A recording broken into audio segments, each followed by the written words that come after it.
Ladies and gentlemen, please be seated. Let's begin our regular meeting. Please close the door. Thank you, Marin. Okay. All right, because of the special meeting and then we took a break, we're starting a little late. But ladies and gentlemen, this is the City Council Calexico Community Redevelopment Agency, successor agency, Calexico Financing Authority regular meeting for December 3rd, 2013 at approximately 6:47. Okay, I will defer to our city attorney. Any news on closed session, city attorney? Thank you, Mr. Mayor. Council discussed items A through C in closed session. Direction was given. No reportable action was taken. All right, very good. Welcome, everybody. And as I look to the right and left, once again, we have a complete and full city council. So that's excellent. Okay, then, will you please stand and join me in the Pledge of Allegiance? I will lead it. Yep. Okay, ready, ladies and gentlemen? Begin. I pledge allegiance to the flag of the United States of America and to the republic for which it stands, one nation, under God, indivisible, with liberty and justice for all. Thank you. Okay, is there a motion to approve the approval of the agenda? So moved. Second the motion. All right. Mr. Mayor? Yes, sir. The staff would like to pull a couple of items. Okay, We would like to pull 9, 10, and 11. thank you. Pull it, Yes, sir. 9. 10 and 11. 9, 10, and 11. Mr. Mayor, I'd like to modify my motion on the approval of the agenda to table or remove 9, 10, and 11 of the business items. Very good, Mayor Pro Tem. Is there a second to that? I second that motion. All right. Councilwoman Hurtado seconds it. So with that change, let's please vote on the approval of the agenda.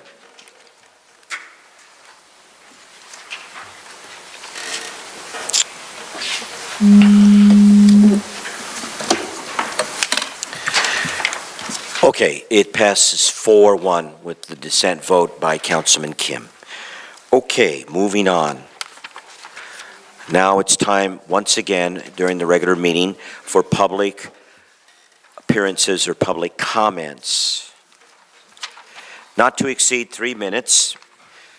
This is the time for the public to address the council on any item not appearing on the agenda that is within the subject matter jurisdiction of City Council. The mayor will recognize you, and when you come to the microphone, please state your name and place of residence for the record. While members of the public are encouraged to participate, it is unlawful to disturb or delay the council meeting with personal or slanderous remarks. If the item you wish to comment on is a closed session or consent item, please comment now.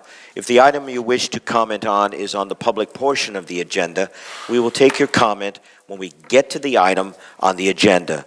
Please direct your questions and comments to the City Council. Okay, I do have some slips here. Okay, and to begin with, we have Mr. Mark Bassa. Would you like to come forward?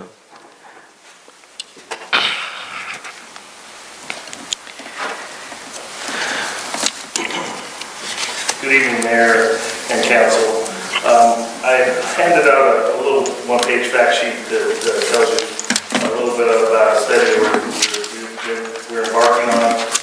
We've talked to you about this study in the past. It's a feasibility study of an intermodal transportation center in the border area.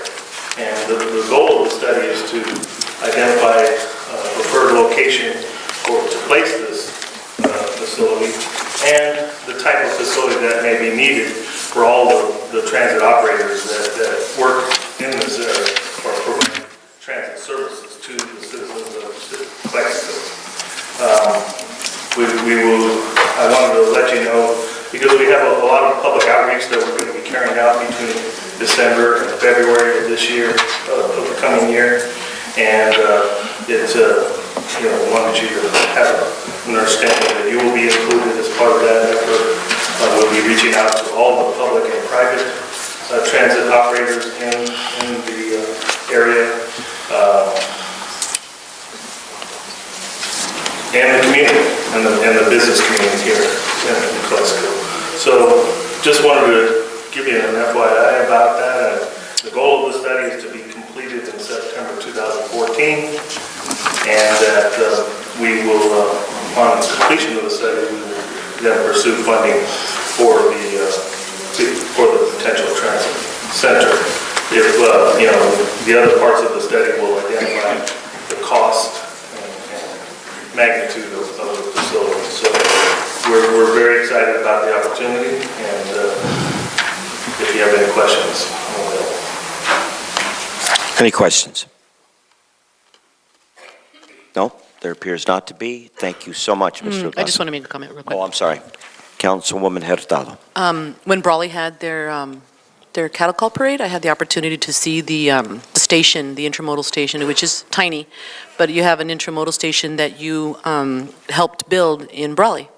Yes, we did gather the state and federal funding for that. I thought that was really nice, very fancy, and I liked all the decorations and how it was set up, but it was very small. So if we would have something, it would be completely different than that. Oh, yes, we feel like it would be the magnitude of the project that is being built by NL Central. Yeah, because we're CoCLXC. Where's that one at in El Centro? It's 7th and State Street. 7th. It's Construction. Oh, yeah, where yeah, the yeah. park is, right Where the downtown. water Right next to it, yes. splash pad is? Oh, just, I want to stop by then and take a look at that too. Yeah, that would be great. So we're not going to get a tiny one? No. Okay. No, that's a bit bigger. We also want to, as one of the transportation providers, is to have discussions with the Greyhound operator to see if they would want to be a part of such a facility. Interesting. Thank you. Okay. Thank you, Mr. Bassa. Okay, then, moving along. Next, public speaker, Maribel Padilla. Please come forward.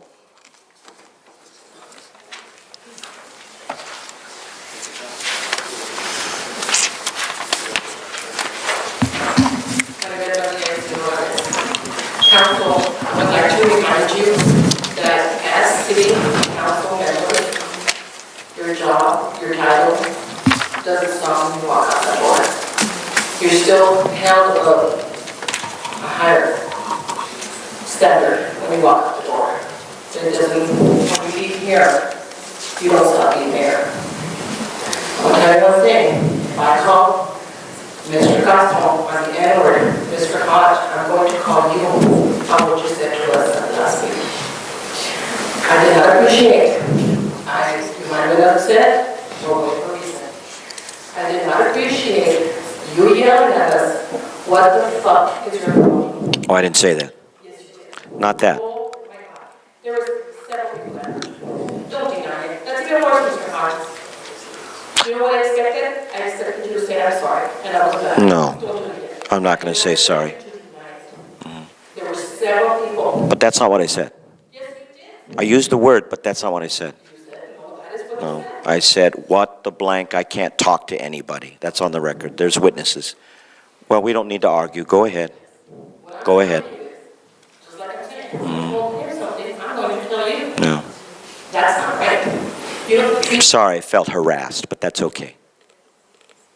still, you don't say that. You girls scare me. Come back from your car and talk to us and say, you know what, I don't like this, let's. No, you girls scare me. You really scare me. Yes. Yes. I mean, when you girls get together, you scare me, because I've heard words come out of you that a sailor wouldn't even repeat. Yes, I do. Yeah. But I am not there. I don't know. I'm not the mayor. Well, Maribel, I'm a human being, so it was a mistake, and I apologize to everybody. But get the wording right. I said, what the blank, I don't have a right to talk to anybody. Because just because there was a photo of me speaking to a police officer, all of a sudden we have a huge conspiracy like John F. K. Yeah. Well, that's your interpretation. Everything's a conspiracy. Whatever, however you think you said. All right, go ahead, because I'm not going to argue with you. All right. The thing is, you're the mayor. Yes, I am. You don't get to do that. You don't. Well, you girls scare me, but No, it doesn't matter. You watch your language. well, you should too, Maribel. I Yeah, but I just yelled back because you were at a distance. I can't whisper and you would hear. But I didn't yell at you, anything like that. Maribel, I don't even think you were there. Yes, I was It there. was Maritza and the other young lady. I'm sorry, you know what I'm doing wrong? I'm sorry. Go ahead. If the recording stops Go ahead. outside, doesn't mean you stopping the mayor. All right, go ahead. So I would appreciate it from now on, if I, Ms. Marigold, or anybody here approaches you and you don't like it, you don't say that. I won't say no more bad words, Mrs. Padilla. I promise. And I also heard you do that to your students, too. And your- I will only, well, now you're going somewhere you have no right to go. If that happens, I will go out and get it from your class. Yeah. Okay, because I saw how you treated us. You're- I just imagine how you treated Mrs. Padilla, you're a very mean person. Yes. Yeah. But I don't- All right, thank you. I don't like it when people yell at me that way. You're very mean. There's no reason. You couldn't come back and talk to us. You walk away and yell at us. I'm not going to apologize to you ladies. You scare me. Thank you. Isn't that nice? Yeah. Really? I had nightmares that night. Thank you very much. So, yeah. We're gonna have more. All right, are you done now? Thank you. Okay, thank you, Mrs. Padilla. All right, Robert Rubio, come forward.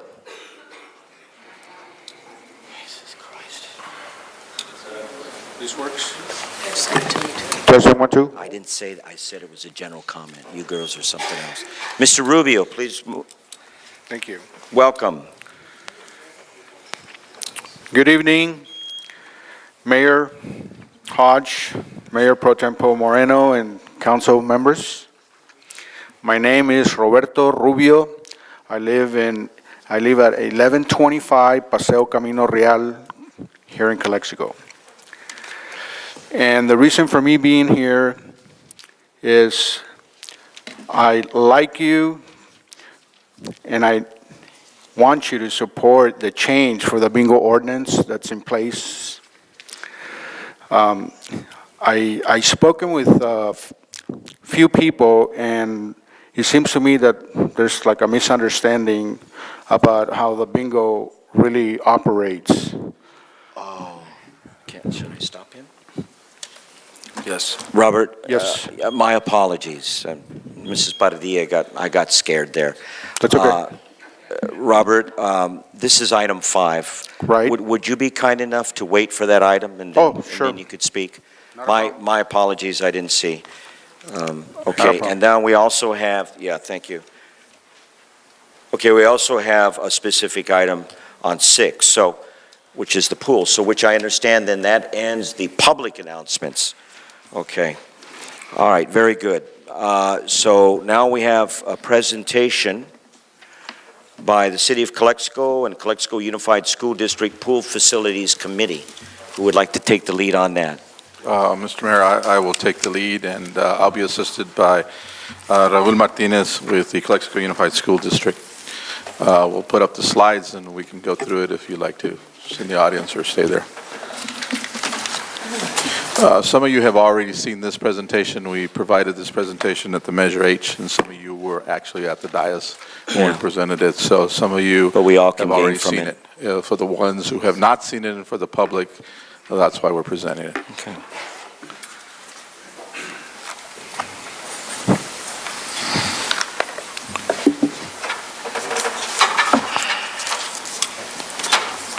We're having technical difficulties here. Please state your name and your position.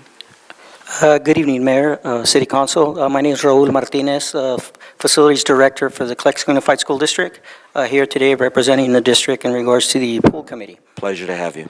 Thank you. Due to technical difficulties. It's been dormant for a while, so just needs a minute to replenish. Need some warm up? There's a lot of things dormant, and this one is just not working. Oh, there we go. Oh, it's working now. Very good. So it's no longer dormant. Thank you. Oh, thank you. One more, Nick. Can you get one more? There you go. Okay. The first slide talks about where are we? And so we'll give you a chronology of where we're at. As you recall, there was a committee that was formed probably a couple of years back, which encompassed a council member, the mayor, a couple of board members, school board members, and the superintendent of schools and the city manager. And our task was to try to come up with some way to replace the existing pool that was demolished during the earthquake of April of 2010. So where we are today is plans have been submitted to the Division of the State Architect Office since we are looking to work jointly with the school district and place it next to where the old pool is. Then it requires that it go through the state architect because it is on school property. We have received some comments from DSA, and we're addressing those comments, and we are moving forward to get a approval from the state architect's office so that we would be prepared to go out to bid on the project. I'm going to ask my colleague here if we have a date at this point or when we think that that will be accomplished. Raul? It's still in progress as far as the DSA and all the plant checking. The comments are still going on. The last ones were in regards to the fire hydrants around the direct area where the swimming pool is going to be located. That has been addressed. The fire department was so kind in regards to getting us the information needed for DSA, and that's been taken care of. So that's where we're at there. Okay. And anybody who has gone by the old pool area, we have taken out the hazardous material and abated that. The demolition of the existing pool has been completed. They are now, I believe, removing the debris and trying to move forward with that and preparing so that as we move through the process and get ready to make sure that all the funding is in place so that we can go out to bid, we are prepared to do that. So that process has moved along, and we are hoping we're a little behind, so we're hoping to go out to bid in November, December. Of course, we're sitting here December the 3rd, and so we're a little behind. We're projecting we're about 2 months behind at this point. So if you take those dates and you move them back a couple of months, that's where we are figuring that we're at this point. So if you're projecting the completion of the pool in August, we may miss that by a couple of months. I think the conversation has been that we need to move along regardless of when it's finished, because if we sit here and we talk about getting it started in time to hit a summer months, then something will always come up. So I think the issue is, look, whenever we're prepared to go out to bid, let's go out to bid, let's get this thing done so that it's ready. If we miss this summer, it's ready right after that. So at this point, we're not prepared to tell you what the time schedule is, because until the state architect's office approves that and the funding is in place, we cannot go out to bid. So, but again, we're looking at about 2 months behind this particular schedule that was put together probably 6 months ago. I think we put the schedule together, so we're a little behind on that one. The next slide depicts the actual setup of the site and where the particular buildings would be and where the pool area would be, and maybe Raul, you can provide us with a little information on this one. Yeah, so this particular sketch shows how all 3 phases of the swimming pool will look like at the end of the day here, which would be the all 3 swimming pools, which is the competition pool, the wading pool, and the other smaller pool there. The equipment room, which would consist of putting the pumps in and so forth, the shower area, locker area, and the 2 classrooms there, which are in the red color there. The illustration also shows the sizes, dimensions of the pool, and it would be the competition pool would be an 8-lane pool. Okay, next slide. Okay, and so this next slide depicts as to some of the expenditures and cost estimates we have at this point in time. The demolition was scheduled at $236, and actually because they, I guess, misquoted on the actual bid, we were fortunate enough that they gave us a real low bid, and they honored their bid. So in fact, the bid went out at 77. There has been some change orders, but nowhere close to the 236 that we had planned on from the very beginning. So we actually did well by the fact that the contractor low bid for whatever reason and stood by their particular bid. So we're a little ahead on that. The phase one, and we broke this down into 3 phases because we knew we couldn't do it all at once. So we broke it down into 3 phases. The first phase, which encompasses the basic structure of the facilities, includes the completion of the pool area and the showers and lockers. We cannot separate those because of health and safety reasons. You need to have your shower and locker facility along with your pool. You cannot just have a water hose out there before you get into the pool. So we didn't have a choice. This is a larger portion of the phases. As you can see, we're talking about $4.4 million on phase one, and that's what we are concentrating at this point.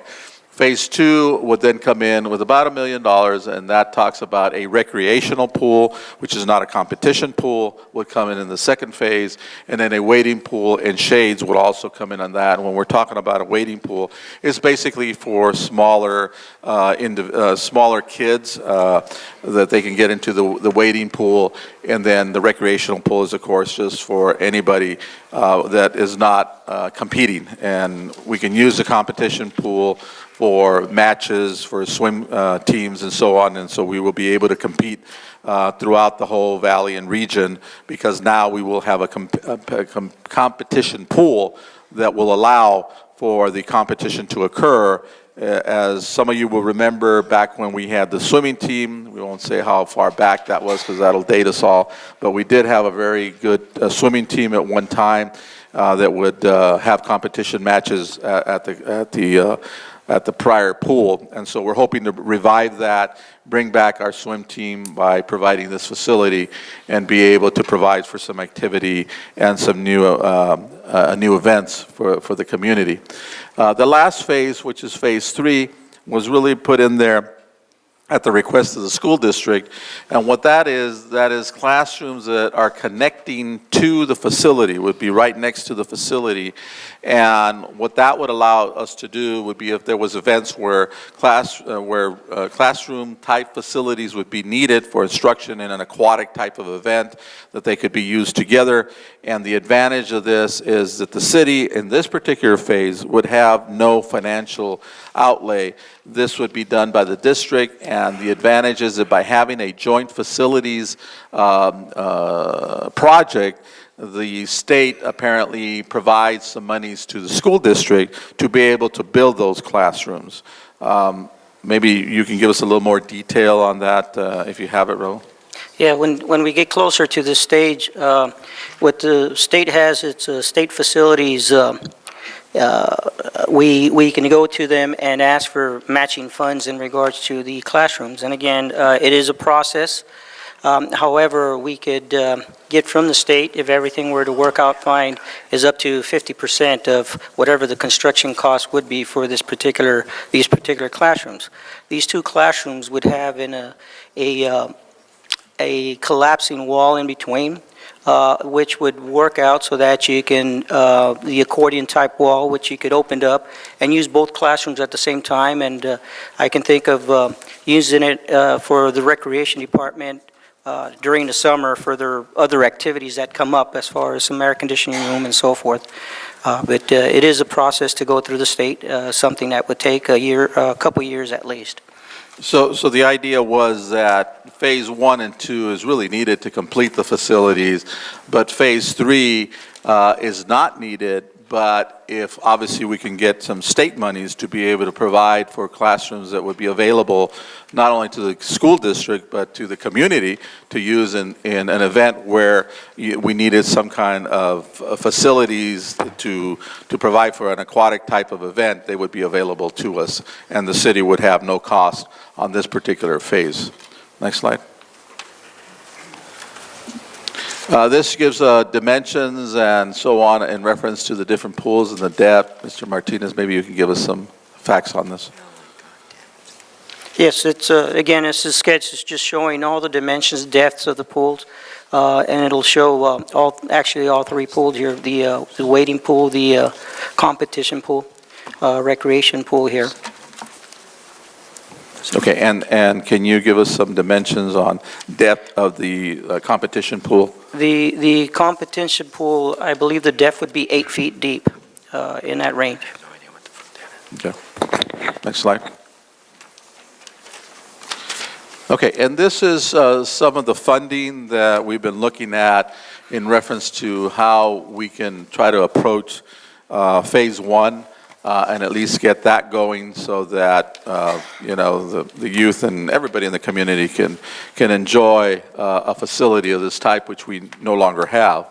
As you recall, the total cost was about $4.4 million. There's some FEMA money that the district has pledged. At this point, they're advising us it's around $400,000. Could be a little more, but that's what they're advising us that it is. The school district bond, which was some money that was bonded against from the RDA in order to raise money to try to address this particular project. We have it listed on the slide at 1.2. We've gone back and looked at the documents, and it looks like it's more like 1.4, a little over 1.4. So in fact, there is a little more money there. And so we'll have to revise these particular numbers. And then the city and the Measure H committee recommended and council approved $1 million towards this particular project. So that the total available at this time that we can count on seems to be about 2.8, because it'll be 200,000 more than what we have on the screen at this point, leaving us a balance of about 1.6. So those numbers will change a little bit in that the way we were looking to fund this, or an option would be for Measure H to go ahead and lend the money to the school district as well as the city. So those numbers would change to about 800,000, and then this would be paid back to Measure H so that Measure H could continue to take care of other needs that the community may have, and it wasn't like just granted to them and they don't have to pay it back. So the idea was, let's try to find a way that we can give that money back to Measure H so they can continue to take care of some of the needs, other needs that the community has. And so that's the way we scheduled the financing, and that will now give you a total of $4.4 million, which would address the first phase if we can put it together. Of course, tonight you heard earlier where the council approved the bond measure, which encompasses approximately $2 million that could potentially go towards this project. So if everything can be worked out, we may have the funding to move forward with phase one here shortly. Next. This is a phase 3 site plan, which encompasses all of the development and the improvements in the facilities. I think you've already addressed it, but is there anything else you want to address on this? No, we covered that already. Okay, so that would be the total facility when completed. A little bit of history on the project itself. As I said, the facility was damaged in the earthquake of 2010, so it's taken a while to try to figure out how we were going to replace it and fund this thing. The community started with like I said, a particular committee that was formed by the council and the school district to look at this with their respective administrators to find out how we could benefit both from moving forward with this project and hopefully fund it together and work together. And meetings began in the spring of 2012. The school district hired Mr. Jimmy Sanders of Sanders Inc., who is the architect on the project, and the drawings that you have seen come from him. And he was asked to develop the different possibilities and options for this facility, which he has done, and it's been submitted, as we said earlier, to the state architect, because it being a project that goes on a school facility, it has to go through the state architect for approval, and that's where we're at right now, where the state architect is looking at it, has provided some comments, we've responded to them, and so we would hope that in the near future we will have a clearance from the state architect as we're moving forward to try and figure out how to fund this thing so that we could start on going out to bid with it. Next slide. So the question becomes, the next steps obviously is to proceed with the school district and the city to establish a joint agreement, which is what is being worked on, in order to make sure that the school district as well as the city understands what their responsibilities are under this particular project We also have a joint facilities use agreement between the school district and ourselves, where we share facilities for the benefit of the community, so that the community can use the different facilities, whether it's on the school site or whether it's on the city site. We try to make sure that we share these facilities for the benefit of the total community. So in our memorandum of understanding, which we are developing, we will establish the different requirements of the different organizations and what our responsibilities are. For example, the school district may be using the pool for 8 months and incorporating that into their school program with the kids, in which case they would be maintaining the pool for 8 months. And then the city normally takes it over during the summer and runs the summer program, and of course then we would be responsible for maintaining the pool, and that would be clarified in the agreement so that everybody knows exactly what they're going to do. Now that does not mean that during those 8 months when the school district has it, if the city has an event, that we can't go to the school district and use it for a particular city event. So that will all be worked out. And vice versa, if the school district has a particular event that they want to host or move forward with in the 4 months that basically we use it during the summer, then they would have the ability to come to us and request it, and we would have all the details in the MOU as to how that would work, so that we can get the best utilization out of the facilities, and that the facilities don't sit there and not get utilized. As a side note to that, and maybe Mr. Martinez would like to talk about that, we've talked about using solar power and how that's going to be plumbed out, if I remember correctly, for future use of solar power. Is that correct? Yeah, correct. The solar power would be for the the panels would be used for the heating of the pool, not necessarily for the energy or power for it at this time. That would be going in the future to working out something for solar panels for power would be something that we need to work out with the IID first. However, incorporated in these plans are solar panels for heating the pool, especially in the winter time and so forth. Yes. And the idea is to obviously take advantage of our weather. I know sometimes it gets real hot, but it doesn't get that cold, and so hopefully we can capture the sun, obviously more than just the 4 months during the summer, and be able to utilize this pool for other functions during the whole year. And we won't be afraid like when we were going to high school and they said get in the pool and it was January and nobody wanted to get in the pool. Hopefully with solar panels we'll be able to capture the sunlight and be able to heat the pool with that and keep our energy costs down. We only have 180 days of triple-digit degrees. So we'll be able to use it quite a bit. I think so. Okay. We would maximize the usage of it. Right. Next slide. Okay. Let's see here. Same process of project has completed. So as we've talked earlier, we have been trying to find ways to move this project forward, to fund it together as a joint project. It just it's very difficult for any one agency to be able to fund that type of a facility when we're talking about $4.4 million just for the first phase. And since the two agencies would be utilizing it, then it kind of makes sense that we would talk to each other and try to utilize the facilities for the benefit of the whole community and be able to have some monies left over instead of doing it all together to address other issues that the community has and try to take care of 40,000 people and the needs that the whole community has. If you were here earlier, the bond issue also calls for $2 million to go to parks. We know that we need to improve our parks, so that provides for money to improve that. And so we're trying to just make sure we cover as many areas as we can. Hopefully, we will have some money left over, and if not, we will be approaching Measure H, because we also need to improve our seniors building. And so we've put together that senior building quite a while back. We really haven't done a lot of improvements to it, and so we want to take care of that also, and take care of probably the kitchen areas and the bathrooms is the biggest thing that we need to take care of in that facility. But we're trying to make sure that we cover the whole community and provide facilities for the total community, and not just a particular section of the community. Next slide. Let's see, hold on, request. Okay, so yeah, the next slide, again, just summarizes what we had talked about earlier, and that is how are we going to fund this project?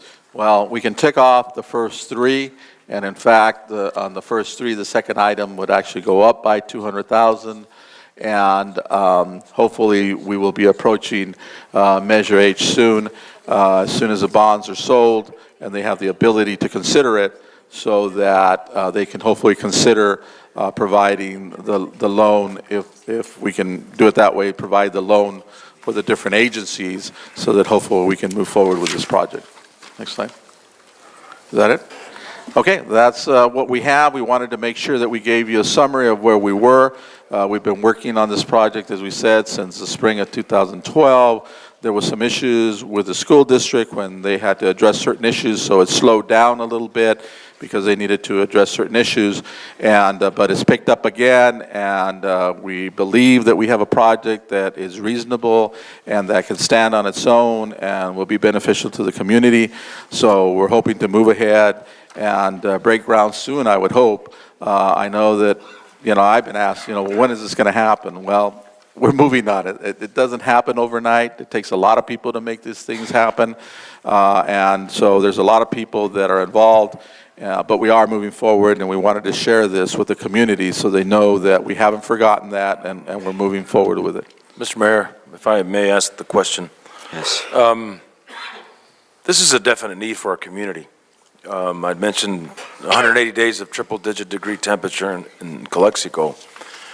I will do it best I can to make sure that this materializes, but one thing that I want to ask is the maintenance of the pool, once it's all built out, would that also be part of the sharing costs? That'll be part of the MOU, and basically what we've done in the past is when the school district has it, whatever it is, 7-8 months, then they take care of the maintenance. And then when we take it over for the summer program, then we take over the maintenance. And there'll be some formula in there that says, if in fact we've got it and they're asking for some kind of event to be able to utilize the pool, there'll be some kind of formula where we would give each other credits back and forth and maybe settle up at the end of the year. So we'll work that out in the MOU, but the answer to your basic question is yes, whoever has that for that time period basically would take care of the maintenance. And the follow-up question would be, as per our approval of the bonding of the Measure H monies, $2 million, would that all change the numbers that are presented there as well? It will help. Yes, and hopefully there'll be actually less money that we'll have to take off that bond issue, because as I stated earlier, one of the things that we'd like to address is the seniors facility. You did Very not good. see that in there, so hopefully we'll have some money Excellent. left over so that we can address the seniors Excellent. building at the same time. Okay. Mr. Mayor, I'd like to add also. Yes, go ahead, Councilwoman. I'd like to add something Hurtado. really important, I think, for the community to understand, that there's a working group that has been discussed here, and I've been an original member of this group since the spring of 2012. This group was working very closely. Actually, I'm very proud of the relationship that the City of Calexico has with the school district. We've been having very positive, very forward-thinking meetings with the group that we have at the school district. And the work that we were conducting was put on hold during the period of time that the school district was going through their financial troubles. And so there was no need, we didn't feel there was a need to continue. So we did go dormant there for many months. But once we saw that those issues with the school district were resolved, we did pick up again and started up again aggressively. And I just want to thank you, Raul, and of course to Maria and to everyone that has been in these meetings with this subcommittee. We've done a lot of work, and we've come and presented a few times, but not as detailed as we are today and the other day, because when you have subcommittees like that, a lot of times you won't come out and provide updates as often as you would wish. But there has been a lot of work, and it's been very positive work, and it makes me feel really good to know that there's one school district and one city council in this city, and we work really well together, and we all want this pool. So I just want to make sure we understood that there's a lot of work behind all of this. Thank you, Councilwoman Hurtado. I have a Yeah, I question. know. Okay, we're going to get to Frank Salazar, but go ahead, Councilman Kim. So first of all, I see the number of the $7.2 million, And during the calculation, I don't see the number. City sent us $1.8 million RDA money 2011. I don't see there. Excuse me now, what's your question is? When I was on the school board, the school board received $1.8 million RDA money from the city. From the city? Yes, so because the city, school district didn't have a cash to fix what's called the school after earthquake damage. But the FEMA money is conditioned, school district has to fix it first to get the FEMA money. And the FEMA, so the school district asked the city to get the $1.8 million RDA money to use the cash first to fix the school. So when they get the condition was, when they get the money from the FEMA, they reimburse the money, and they're gonna put it back to the facility fund to make sure the school district, they can use it for the joint project of the swimming pool. And I understanding the money, the FEMA, is they already received it for all the reimbursements, what the school district done. But they're supposed to put the $1.8 million, put it back to the swimming pool fund. They didn't put it in. Okay. And also, you were presenting about $400,000 for the FEMA money from the FEMA. You were presenting $600,000 from the FEMA, but the condition, all the FEMA money or Kalima money, we're supposed to fix first to get the reimbursement. Then I don't know how the school district did. The school district fixed it. They received the money, $400,000 only. I don't know about that. So I need to have an answer about those two issues. Okay, very good. Now, Councilman Kim, let me just point out something here. That was a whole lot of information, sir. And Councilman Kim, you made your points very well. And so this is what we were kind of talking about.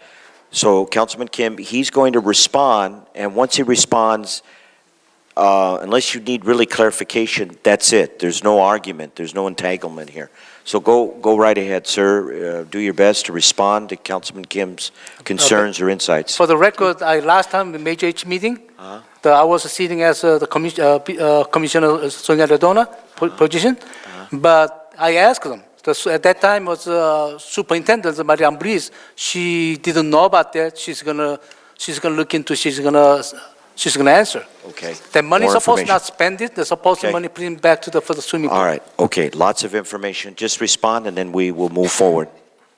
Okay, thank you, Mayor Hodge. Hopefully I can clarify all this for you. Let me go over, first of all, the numbers and the funding source for the Jefferson modernization so that we're clear with that portion first. And they were as such.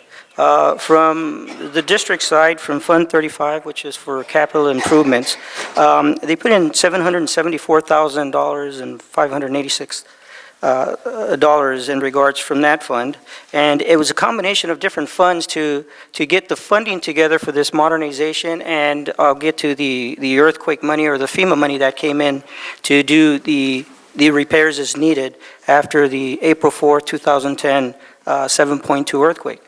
Another funding portion was the interest of that same fund that I talked about right now, Fund 30, which was another $5,584.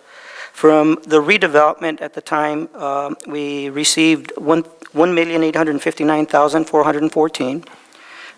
From the state matching fund for the modernization, we received $2,241,871. And the interest of the Fund 35 was another $11,858. FEMA monies for the repairs needed because of the earthquake were $1,566,280. And from the object code 8913, which was the CFD, the Community Facility District, was another $352,006. All these monies were put together, and the district did the best possible to make sure that all repairs and the modernization were done at Jefferson Elementary. Now, in regards to the FEMA money, at the time, because of the damages, FEMA is the one that did the evaluation and came up with the funding that we were going to get to do all the repairs necessary. Now, the district at the time said they didn't want to duplicate the effort and for maximizing their monies and spending their monies as wide as possible, decided to hold off on the repairs with the $1,566,000, because if they were to move on ahead with the repairs that FEMA was giving, a year later, the district would be modernizing the school, therefore demolishing everything that FEMA gave. So therefore, the district decided to go through the process and ask for state funding, and it was approved. So that's how that whole project was put together. Now, in regards to the FEMA funding that the district got for that particular project, I didn't bring the project worksheets with me. I can make them available to the That's council if right, they because wish. that's not the issue at this point, is it? Okay, but I just want to make sure that we're clarified with everything. right. In regards to the funding for the swimming pool, the district is going to receive, or is scheduled to receive, roughly $415,000, $420,000 in there. And that's what FEMA suggested, not suggested, but that's all FEMA gave the district in regards to that. The monies that the district got from the redevelopment, what I have here is, I have 5 copies of the actual documentation, the memo of understanding for the apportionment of funds in the RDA merge project. And what I'll do is I'll hand those copies to each council member, and this will be, I think this would really help out in Clarify. regards to showing everybody what that money from the redevelopment was for. Let me see if I can find them here, make sure I get copies here.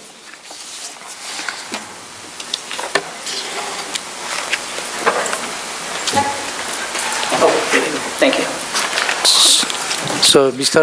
No. Mr. Martinez. No more questions, no more inquiring. Go ahead, sir, make your statement, and we're going to move forward. All right. I don't want to get down into this. Okay, go ahead. So in regards to the redevelopment projects that you'll see on the Exhibit A, which is the second page, the projects that both the city and the district agreed to do with that funding was actually more maintenance than any new construction. The only projects it shows for the swimming pool on it would be number 12, 13, and 14, which are to redo the shower rooms at the swimming pool, build shade structures at the swimming pool, and install heater at swimming pool for year-round use. Okay. Well, at the time, there's no more swimming pool. Now, what was agreed on at the time, and there was a presentation given by, from Capital, PFG, regards, I have the draft here that also illustrates the same items that you have here on Exhibit A are on the actual draft and Okay, portion, sir. all right? Now, on it shows as far as what to do for the Jefferson project is, it'll show you the different areas here for Jefferson, and let me see if I can read right through them really quick. Sir, I don't want to take your time. We can read this, Okay, right? well, anyways, everything that... I feel like we're putting you on the spot and you're going on and on. Okay, so the redevelopment money that was agreed on at that time was used specifically for the Jefferson project, which was something that was agreed on between the school district and the city of CoCLXC. I'm trying to explain every point as far as where the monies came from. You've done well. So, and unless you have any other questions, No, we don't. that's all we have. Thank you very much. Okay, thank you so much for indulging Councilman Kim's concerns. All right, as far as I'm concerned, I am on that subcommittee meeting, and I joined recently, I think since July or so, and it has been a productive effort. I want to thank the school district for their efforts. I concur with Councilwoman Hurtado on everything she said about the committee. I'm just concerned, about whenever it's going to be in the MOU that there is equity in the sense that the city will be able to use the pool is more than what had been done in the past, and I like the idea about the sauna and all that. That's one of my concerns. I just want to make sure it can be more accessible to the public. City Manager, I know you have had dialogue with Senator Hueso I have been fortunate enough to be in dialogue and talking to him, and well, it's not my part to urge him because he has the idea, but just to compliment him and say, yes, go ahead and do this. And Senator Wesso is working on our behalf to help us with this pool. And so I feel fortunate I've had the opportunity to talk to him on and off. And so, Mr. Frank Salazar, would you like to take the lead on this and tell the public and the council what our senator has been doing? Thank you, Mayor Frank Salazar, Special Assistant to California State Senator Ben Hueso. Council members and city staff, I come to you today. I've been dialoguing along with city staff and council. The issue of the pool is something that means dear to all of us. I could tell you it means dear to me, living across the street almost all my life there, getting stung by a bee at one time. In fact, working there in the Department of Recreation before I left to college. This is something that we all is dear to our heart, and I want to applaud the work group, all the people that have been working on this project. I know it's a lot of money that we're looking at. I know we've all been doing our homework on this, and I, as a former CoCLXC resident and former council member, I applaud all of the hard work that's being done, and it's only has just begun. I'm here today to let you know that I was tasked by the senator to come to you today and let all of you know that this is an issue that's important to us. We feel that, like Mr. Moreno said, 180 days with triple degree weather and not having a pool is just something that shouldn't be happening in this city. I mean, when the senator asked and we were driving around when we were learning about the district, he asked about the pool, and I couldn't respond. Being the special assistant to the senator, I said, I don't know where there's a pool here. There's the John Jay, or there's a hotel that has a pool. But he asked, where is a public pool for public use? You know, and in my conversation with Councilwoman Hurtado, she mentioned the situation with Mr. Paciencia, the young gentleman. And Mr. Moreno, he was your student. This shouldn't be happening. As a representative for the state Senate and the senator, our senator, we want to intervene and help. Whatever we can do, technical assistance, funding resources, setting up the state meetings. This means a lot to us. This means a lot to our district and to the people that we represent. So whether it be we're late in the game or we're early in the game, 5-yard line, first base, second base, we are here. And we want to be here. And I applaud everybody here because at the end of the day, that's what we want. And I think that's what our children want. Absolutely. And I've reached out to our city manager and to our school district as well. We're here to help, and we got our pencils and our pens ready, and we have our staff, our Sacramento staff, working on this. And use us. We want to be a resource and identify the funding sources, and we've already started, but we need to move together. And it would be awesome to have something here for the kids. So on behalf of the State Senator Hueso, I want to thank you all for lending your ear the last few days, and I look forward to working with all of you and moving forward together. Thank you. Thank you very much, Mr. Salazar. Thank you. Very encouraging. Thank you very much. Did you just want to say anything else? Or? No, Oh. unless you have any questions. No. Okay. Okay. All I right, have, then but it doesn't that really do it. ends the presentation. Let's move on to general comments by council members. I'll start to my left. Councilman Castro. Well, I believe everybody here in the city of Calexico, we deserve a swimming pool. This is a border town, and this is the entrance to California. I believe we deserve, and also there's the representative from the senator, Ben Hueso, mentioned, Frank Salazar. They are willing to work with the city of Calexico, and that is something good for us. I know they can help us a lot, and there's no doubt about it. We need a swimming pool here in Calexico. So either one way or the other one, or the other, we need to work to make it happen. That's it. Thank you. Thank you, Councilman Castro. Councilwoman Hurtado, any general comments today? I just wanted to congratulate the farmers market team. They had a very successful farmers market this past Sunday. A lot more veggies and a lot more activities, a lot more people, so things are still growing. We have a few flyers up here for anybody. It's free admission. We still have January, February, March, and April farmers markets to go. Any information that you might want to have about farmers market, you can always contact myself or Sandra Toller from our recreation department. She knows everything.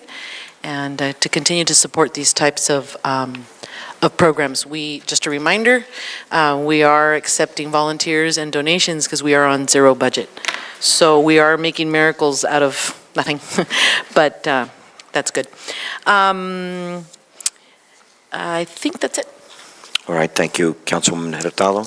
Councilman Kim, these are general comments. Would you like to say something, sir? Yes.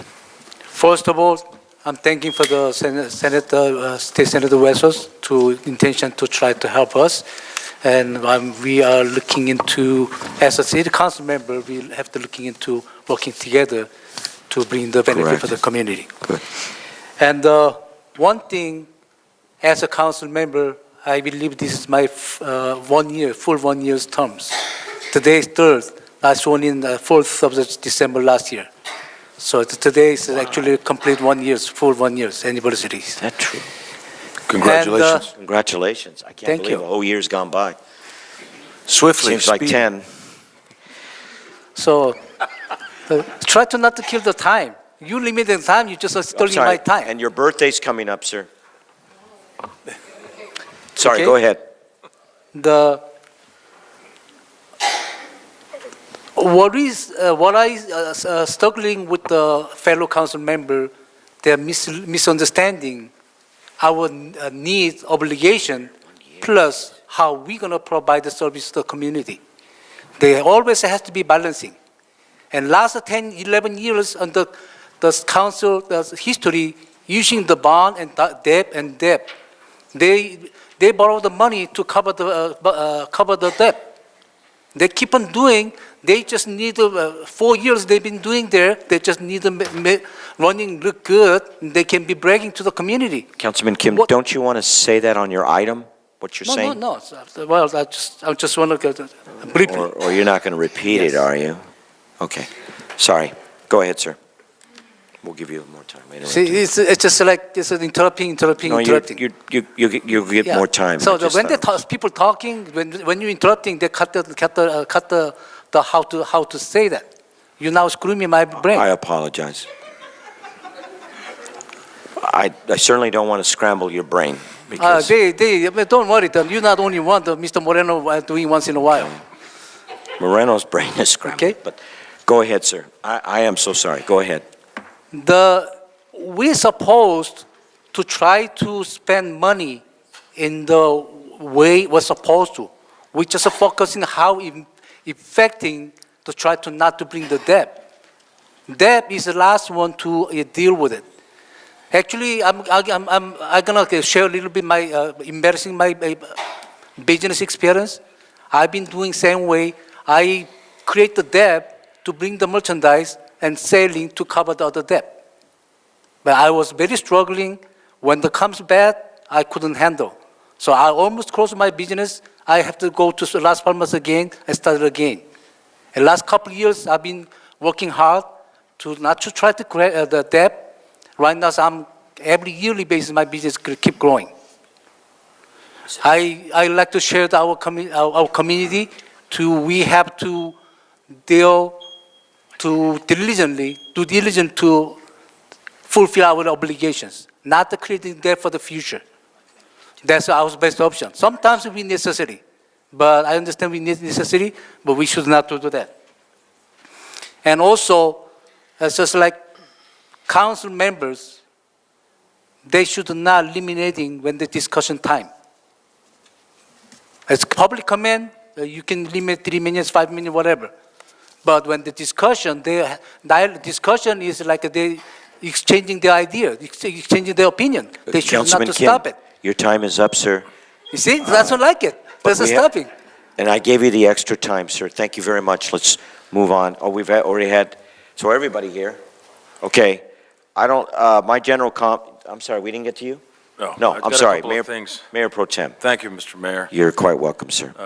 Thank you, Mr. Kim, for your comments. I appreciate them. Thanksgiving, I hope everybody had a good Thanksgiving last week, and we have a farm workers breakfast this Friday morning at 2 a.m. Took it away from me. Oh, that's okay. God. I know you'll be there. Yes. And No doze. a parade on December 14th, which I know you'll be there too as well. Yes. And that's all I have. I hope everybody has a good week. That's it. Wow. That's very nice. I didn't have to time myself. Yeah, very I don't nice. have to use of all you. my 3 minutes, you know. That's very nice of you. Thank you. My grandfather said, "Para el buen entendedor, pocas palabras." I'll look that up later. Okay. Thank you. Okay. There is one concern, city manager, and it's more than one citizen. It's two. I'm sorry. But really, and myself included, I think it's a little dangerous. We need a signal at Grant and Cesar Chavez because there's a stop sign going one way, but the other direction there isn't, and that gets confusing. And Nick, you understand what I'm saying? It's dangerous. It really is. We need to get out there and change that, right, Nick? We're currently working on a design for our sister Travis Boulevard to expand it. So we have a signal there, also on Highway 98. Okay, I can't remember. And we synchronize with the railroad track. Okay, but how soon? You understand where I'm talking about, right? By the end of next year, the design plans will be ready to put out to bid. Okay. Hey, Nick, Mr. Servine, sir, while I have you up, Cole Road, you said 2014. Come on, give us a month. What month? Come on. Oh, okay. Soon means earlier in 2014, right? Than late in 2014, right? Okay. We're trying to secure it. Do you know when I drive there, I have an extra neck brace. I put it on. Appliance specs are ready. All right, sir. Getting ready for quite a while. All right, very good. But that, seriously, that is a concern at Signal and Grant. I have, very pleased to say, I've talked and given direction to Police Chief Tabares, and he totally agrees. I want to thank you for your concern about, let's move forward on CPAL. And I know I have the complete support with the City Council, I hope, and a boxing program, long overdue. So we remember those discussions, and you're going to follow through and inquire and see if that's something that's very viable, correct? Okay. And I want to thank Sandra Toller and her staff for the adopted park signs. Especially Javier Gonzalez was very happy. He put it on Facebook, and it looks really good. So thank you for making that happen. That's the end of my general comments. I'm sorry?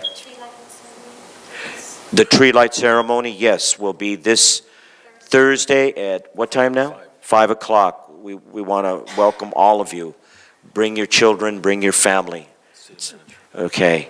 All right, and now we have city manager comments. Had a great time in Monterey while I was off visiting my son. Good. I'll be off again at the end of the month, as you know. And let's not let it out. Mr. Kim's birthday is my birthday too. Okay? I So know. I just want to make sure What is it, everybody the 5th? understands that. Which one is it? What day is it? The 6th? Oh, let's have a party. Yeah. Okay, very good. You guys should go out and hang out. Did you have any general comments, city manager? Okay, other than your birthday's coming up and Councilman Kim, so happy birthday to both of them publicly. Okay, all right. Now we come to the consent agenda. Mayor Pro Tem, you're such an expert. I read both and then No, we? if there's anyone who wants to pull anything out, then Okay. now's the time.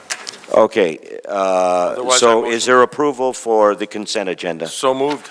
Second, moved by Mayor Pro Tem Moreno and second by Councilwoman Hurtado. No discussion, so please vote. No pulling of items, I guess. No pulling items. That's a first. It's only two.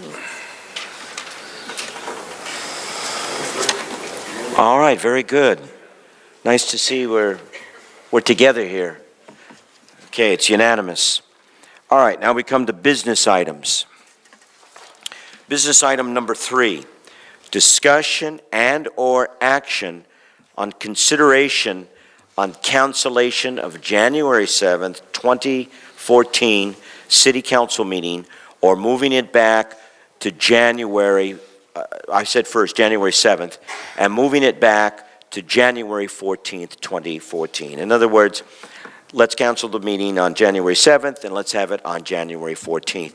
You want to elaborate a little bit on justification for that? We have, during this time of year, we have a lot of staff that is out, and we already have skeleton crews as it is, so it's going to be sparse out there. We have people that have to take time off, otherwise they lose it. Luckily for us, during the holidays, the level of service around here seems, not the level of service, but the people needing service actually drops because everybody is obviously doing other things during the holidays. So it'd be very difficult to put together an agenda for the 7th because there are so many people being off. And like I said, the items really drop at that point in time. So we're asking that you consider either the cancellation of the meeting of the 7th, and then that we would have the meeting on the 21st, and if any special items come up, then we would call a special meeting, obviously. That's what we would prefer, but there's another option of just moving it back a week, but then that would then mean you'd have a meeting on the 14th and then a meeting on the 21st again. So we're just asking for a little bit of relief on this. Mr. Mayor, I motion that we cancel the January 7th meeting and move that January 7th meeting to the 21st, leaving intact the January 14th meeting. Okay, I'd like to second that. Hold on, if we're canceling the meeting of the 7th, then the next regular meeting is the 21st. So we would, if that's your motion to cancel the 7th, then our first meeting of the new year would be the 21st, unless there is any special items that come up, then we would call a special. Misunderstood there a little bit. Okay? Yes, sir. Modifying with what you just said. And I second that with what you just I have a modified. question again. Okay, Clarifying the Councilman motion. Kim. Very good, sir. Clarifying the motion is, which is, we're going to have a meeting, a regular meeting January 14, and the other one is the 21st. No, I don't think so. Go ahead, City Manager, I believe clarify. the motion was, I don't want to No, read your motion, but I Only believe the one motion was to only cancel one the meeting 7th. during the month of January, which Yeah. would be the 21st. okay.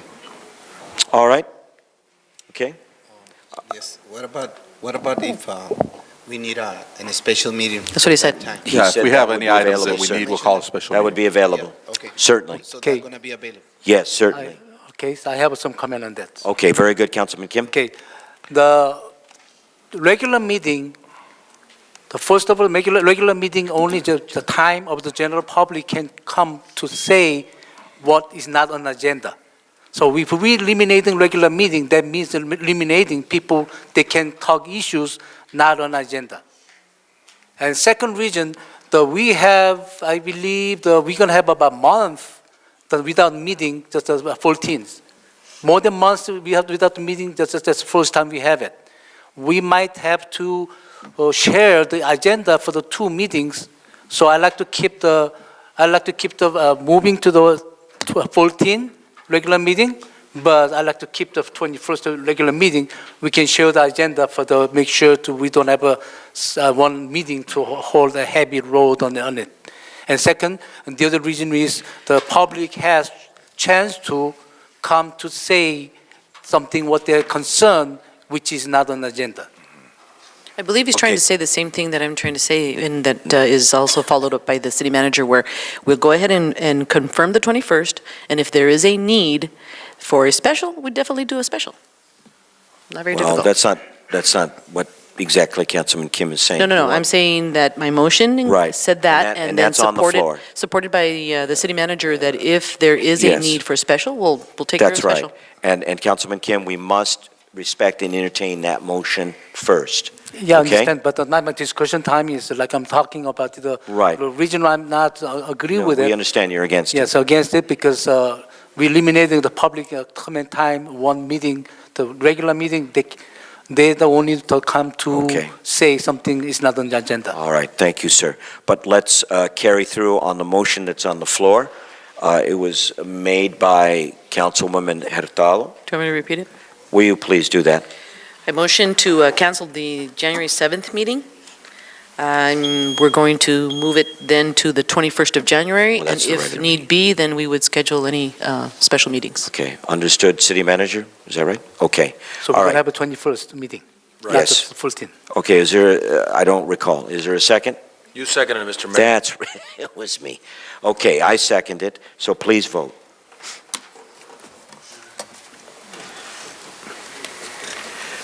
Okay, the motion carries 4-1. The dissent is Councilman Kim. All right, we move on to, okay. Item number 4.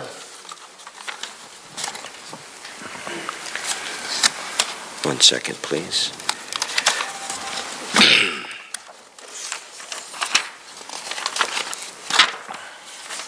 What's happened here? Oh, okay, and item number 4 is the discussion and or direction on consideration of a sisterhood agreement between the city of Tecatitlan, Mexico, and the city of CoCLXC, United States of America.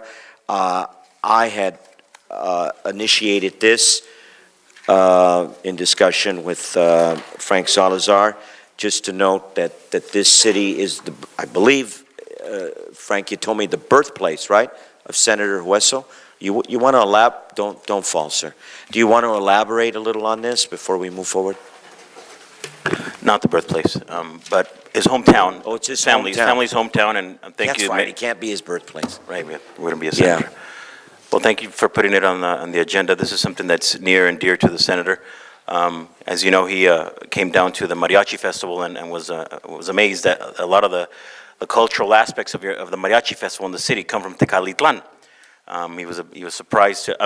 He actually was surprised that that they were all coming back. I mean, they were coming, and he knew some of the members from Tecalitlan. So, I think so. and in a long story short, this is something that's near and dear to the senator's heart. He knows a lot of the elected officials over there, knows the governor of Jalisco as well. So anything to do with a partnership with the city of CoCLXC to bring commerce, agriculture, cultural, music. As you know, Tecalitlan is rich in its culture. And our annual event here of the city of CoCLXC and with the CoCLXC Chamber of Commerce is the Mariachi Festival. So having a sister city agreement will not only bring a lot of joy to the senator, but I think it'll build more on relationships here with being a border town, a frontera town here. I also have Hector Nava as well from the Consulado's office who actually works on the sister city agreement. So if he'd like to elaborate a little bit more, he could give you a little bit more on the details on that. Thank you.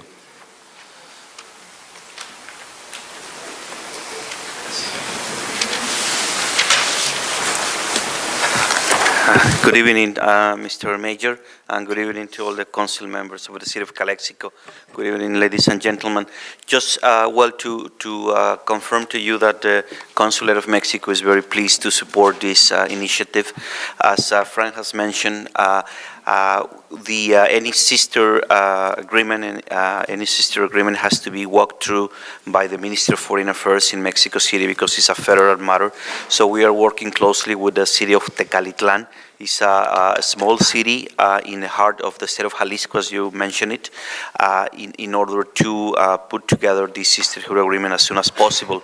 And definitely we see this is a very positive step in order to increase the collaborations in the areas that Frank mentioned, culture, commerce, some exchange of basic industries, and also an opportunity for officials of both cities, for community, for businessmen and business community to have an excuse to meet. So definitely the consulate is going to support and walk through this agreement to the in order to register the agreement in the Federal Registry of Agreements, and very happy to support it. And if there is any question or comment, the consulate will definitely support this initiative. Thank you. Okay. Thank you. If you, I'll allow you to, may I speak first and then I'll, okay. Um, Yes, a few months ago, we spoke, and for me personally, the sister city relationships have been sort of dormant, but I was told that we already have one in place for Mexicali. So I want to take that leadership role to resurrect that, and also with this city, Tecatitlan. And I want to give, it's been dormant for a while, but I also want to give recognition to Councilwoman Hurtado, who had, I don't know exactly when, who had made steps to resurrect also the sister city concept. So if we vote yes on this, which I hope very much we will, I believe it's important that we have a subcommittee of 2 council members. I would like to be on it, and I would like to suggest that Councilwoman Hurtado be on it also. And we would work with the council, because we understand how important it is to work step in step with you. So that's my position. But Councilwoman Hurtado, do you want to say anything? Yes, I just wanted to say that all sister city agreements are positive working relationships with other countries. And yes, actually, I didn't feel it was necessarily dormant. I think it was because there was a sister cities committee that invited me. Actually, at that time, they were inviting Mayor Romero to go to the city of Rosarito. And so Mr. Romero was unable to go, and I went in his place. And it was a really nice experience to see how the cities, and we were talking about people from the Los Angeles area and many different parts of the United States coming to Rosarito and having the sisterhood thing going on and learning more about Rosarito and things like that. But I learned that there are many different efforts out there for sister cities to work together. But again, the more the merrier. I'd love to be able to visit that city one day. Sounds interesting, but these are arrangements and agreements that cities do together, have together. For example, our last Sister Cities experience was when we donated the fire engines to Mexicali. So since then, I think that was 2 years ago, there hasn't been any updates to those agreements. So that's more what I was referring to. Would you like to work about together on this? Yeah, I think it's a great idea. It helps out both cities in many different ways, and so it's definitely working relationships that need to be solidified in any way they can. Okay. Mr. Mayor, I believe that there's another And- sister city. Oh, yes? Tell me. There's one in China. That's right, I heard about that. Taipei? Yeah. Maybe it would be a good And I time think to... Mr. Guzman went. I What is remember it? my mother went to that one. Taipei? Wow. So we've got a lot of sisters, cities. Yeah, so that's Motion to definitely make something it that, approve it. yeah, I was Okay. going to say, motion. All to right, very good. Councilman Kim makes a motion to approve I'll this. second. Second by Mayor Pro Tem Thank you. John Moreno. So please vote on this. Well, we should extend to Asia, so we can have as many sister cities as possible, right? Hurtado, you need to vote. Oh, sorry about that.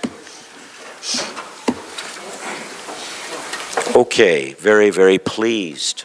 Okay, we're going to look forward to meeting and working with you. On behalf of the senator, thank you, and we look forward to working with city staff on this issue and with the consul's office, and also following up on the swimming pool issue later. Thank you. All right, Thank you, council. Thank you so much for your contributions, Frank Salazar. Thank you, council. Okay, let's move on to item number 5. Okay, thanks, Mayor Pro Tem. We have okay. All right, item number 5, it's discussion and/or action on consideration to introduce and conduct a first reading by title only of an ordinance amending sections 5.32.040 and 5.32.160 of Chapter 5.32 of the CoCLXC Municipal Code regarding the holding of bingo games in the city. So first we have staff report, and then we'll go to Mr. Did we do staff report the last time? Robert Rubio. Any staff report or elaboration on this, sir? City manager or city attorney? Well, this is the item that it was before you at the last meeting. Yes. And upon discussion, there was a suggestion that instead of allowing 24-hour bingo, that it be limited from 8 o'clock in the morning to midnight. And so this comes back to you with that particular amendment added to it. Thank you.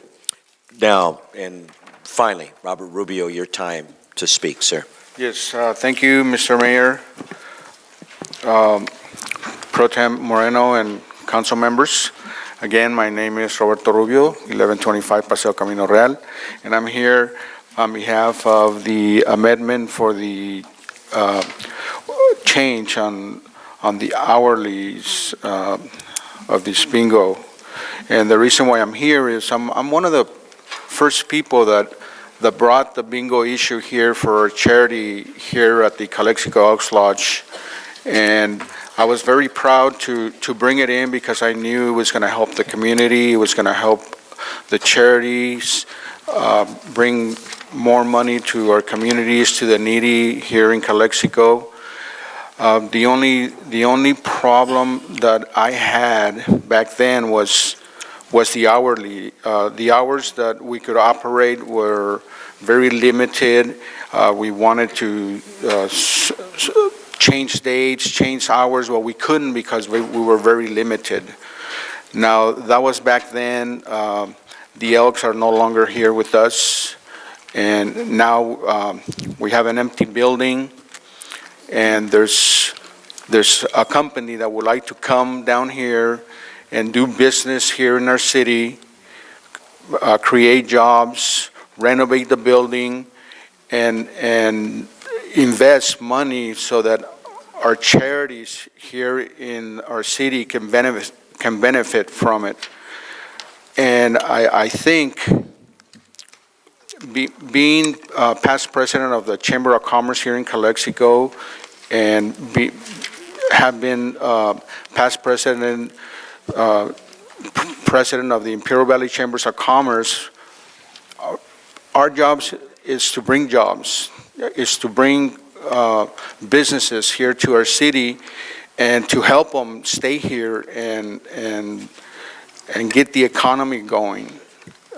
This opportunity right here that we have for somebody to come in here, invest a lot of money into a big box that's empty, that's not being used, that's not being utilized, that's not paying utilities.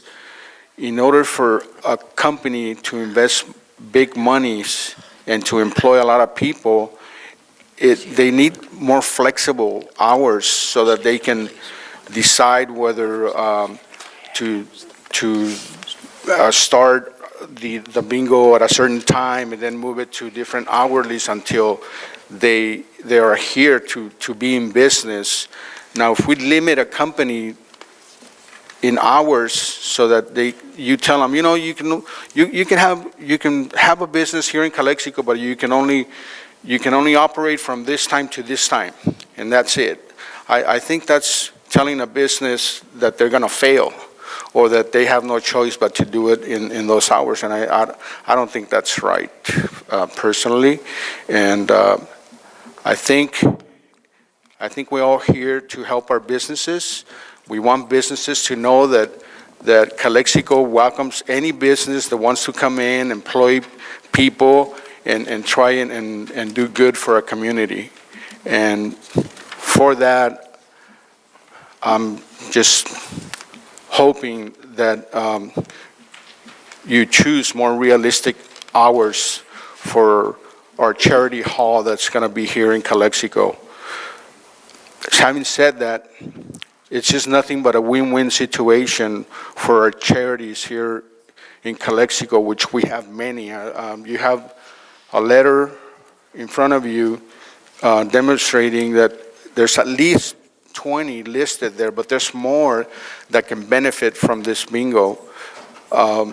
Unfortunately, there's only certain amount of charities that can have a bingo in one day, maybe 2 or 3, but if you count the days in the week, if we have 20 charities that want to join, it's going to be impossible for all of them to get that money. So I just wanted you to let you know that this charity hall will be a win-win situation Okay. for everybody. Thank you. Thank you very much, Mr. Rubio. Thank you. If you have any questions, I'll be right here.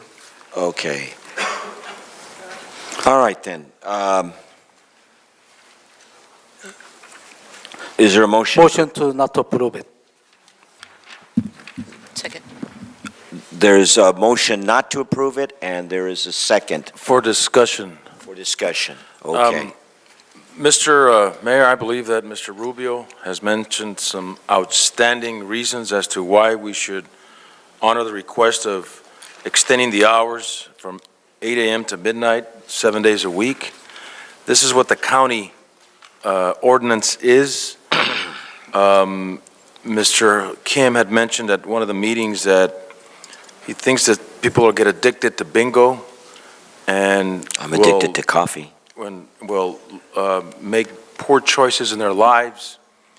I don't think bingo has a track record as such.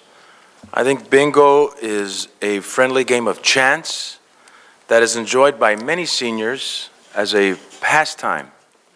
And for him to not allow this is really not allowing these service organizations to raise money.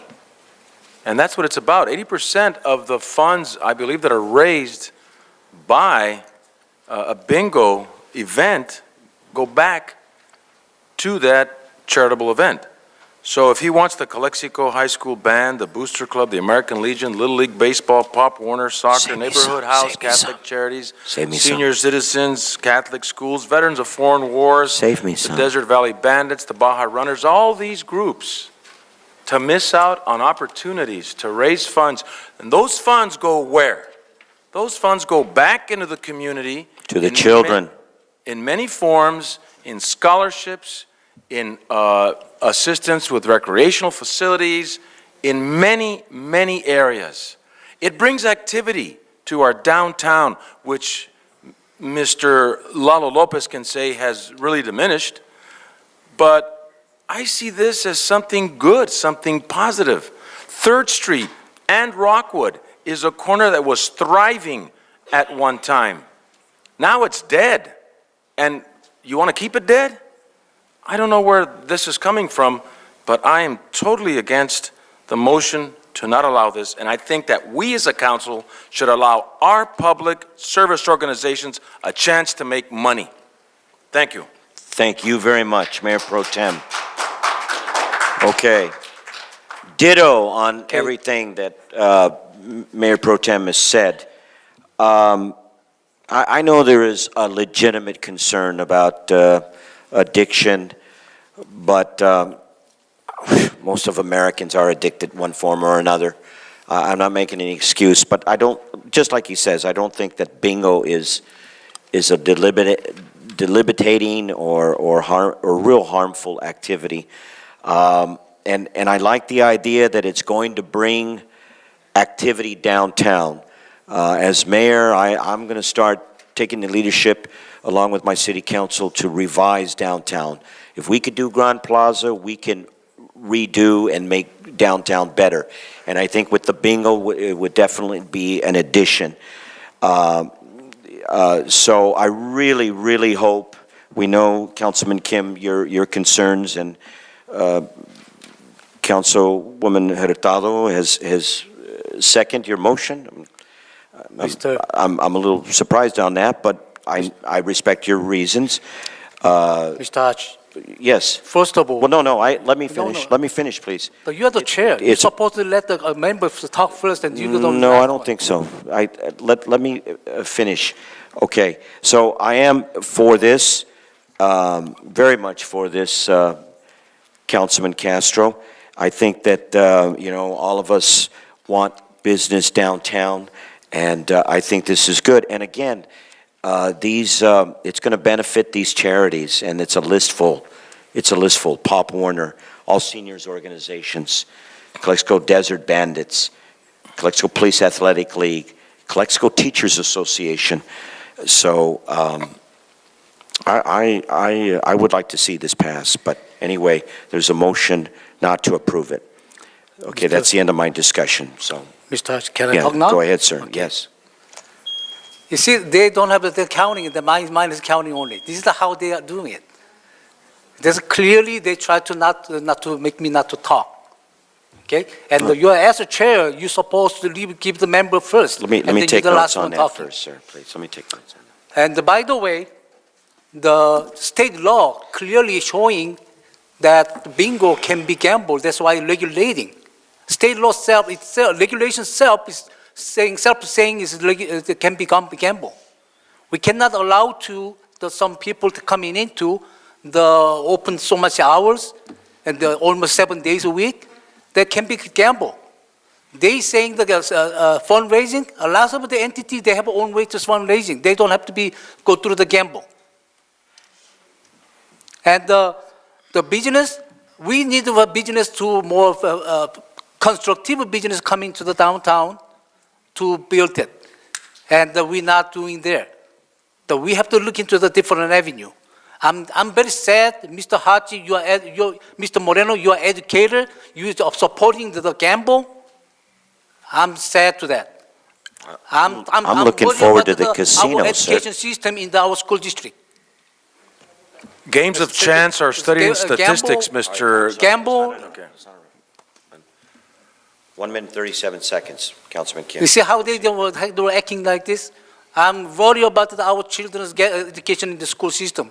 We need to have a better system in our school districts.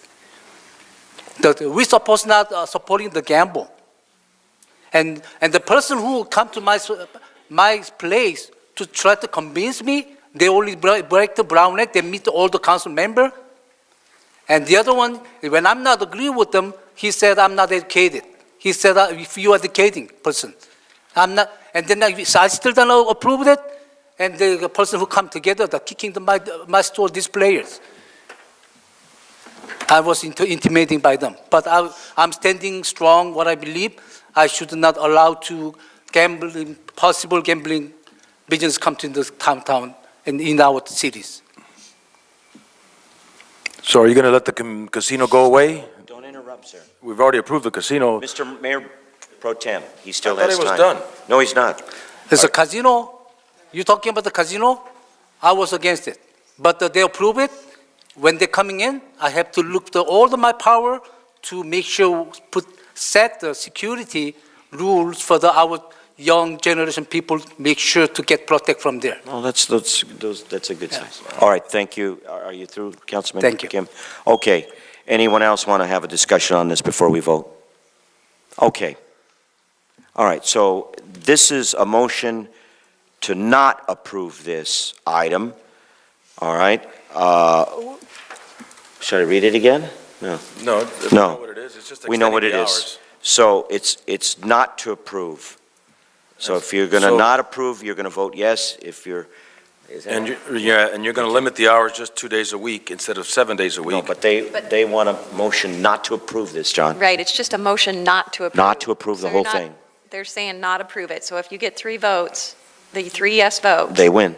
it's done tonight. Yes, Not they to win, approve. John. All right, that's fine. Okay? It's okay. So not to approve would be a yes on their part. Okay, so please vote.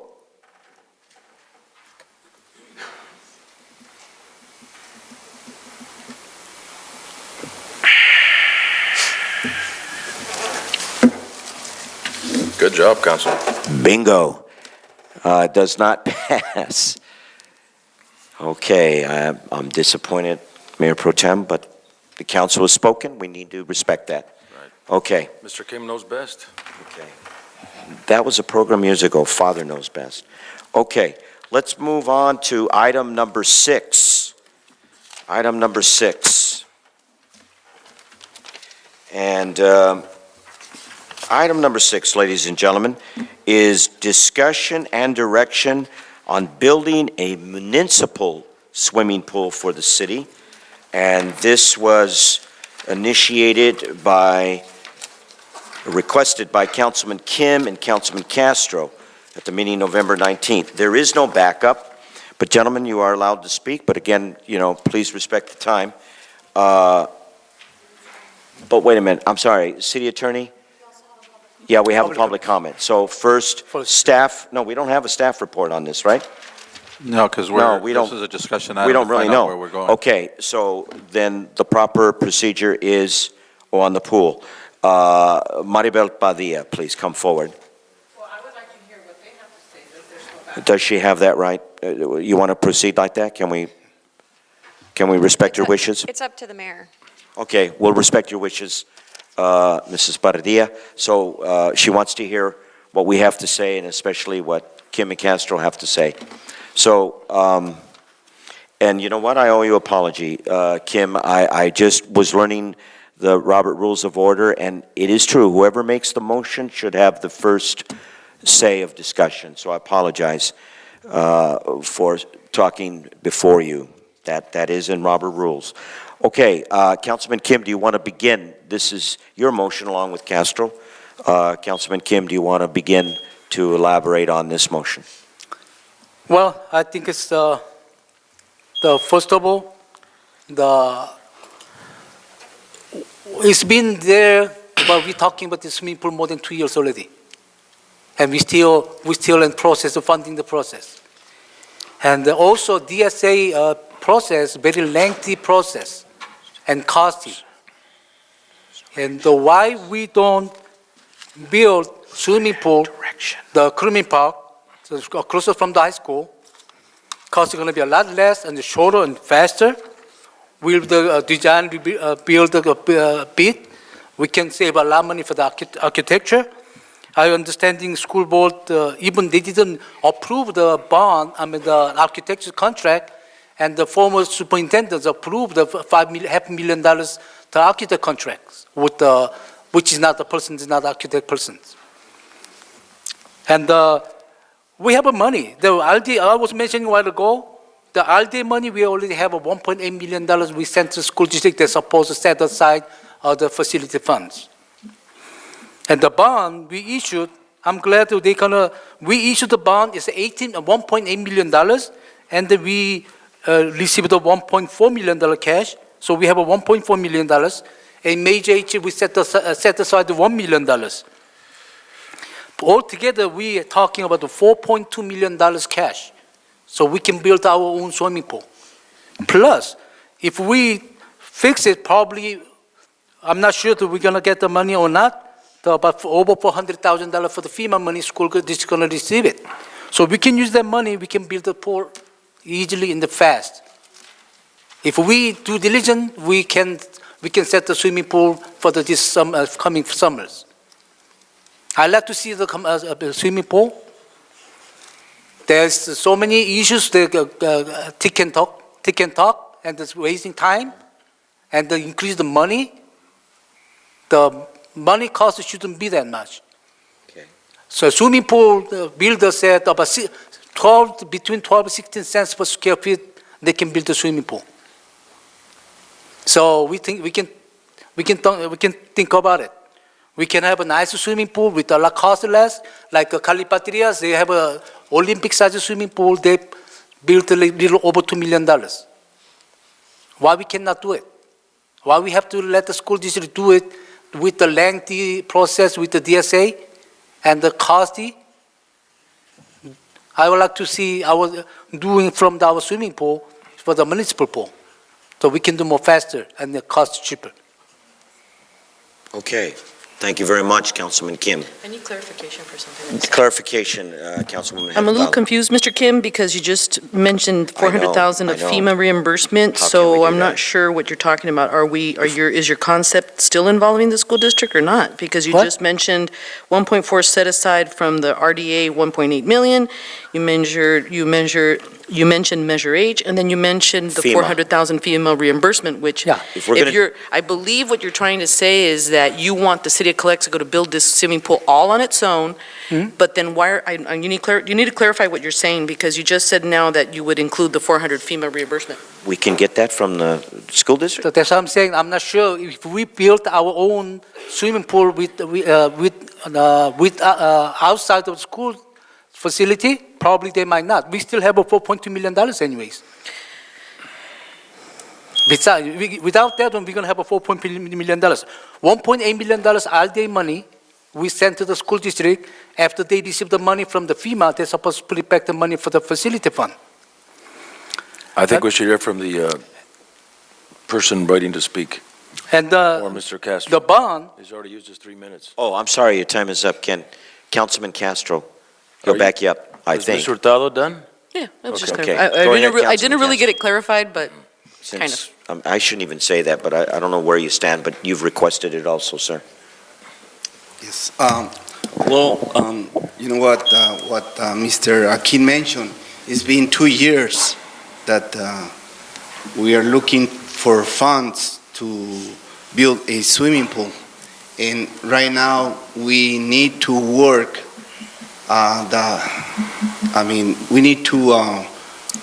we can work with the city of Calexico. We can build a municipal pool that could be more faster, that could be more, we can save some money.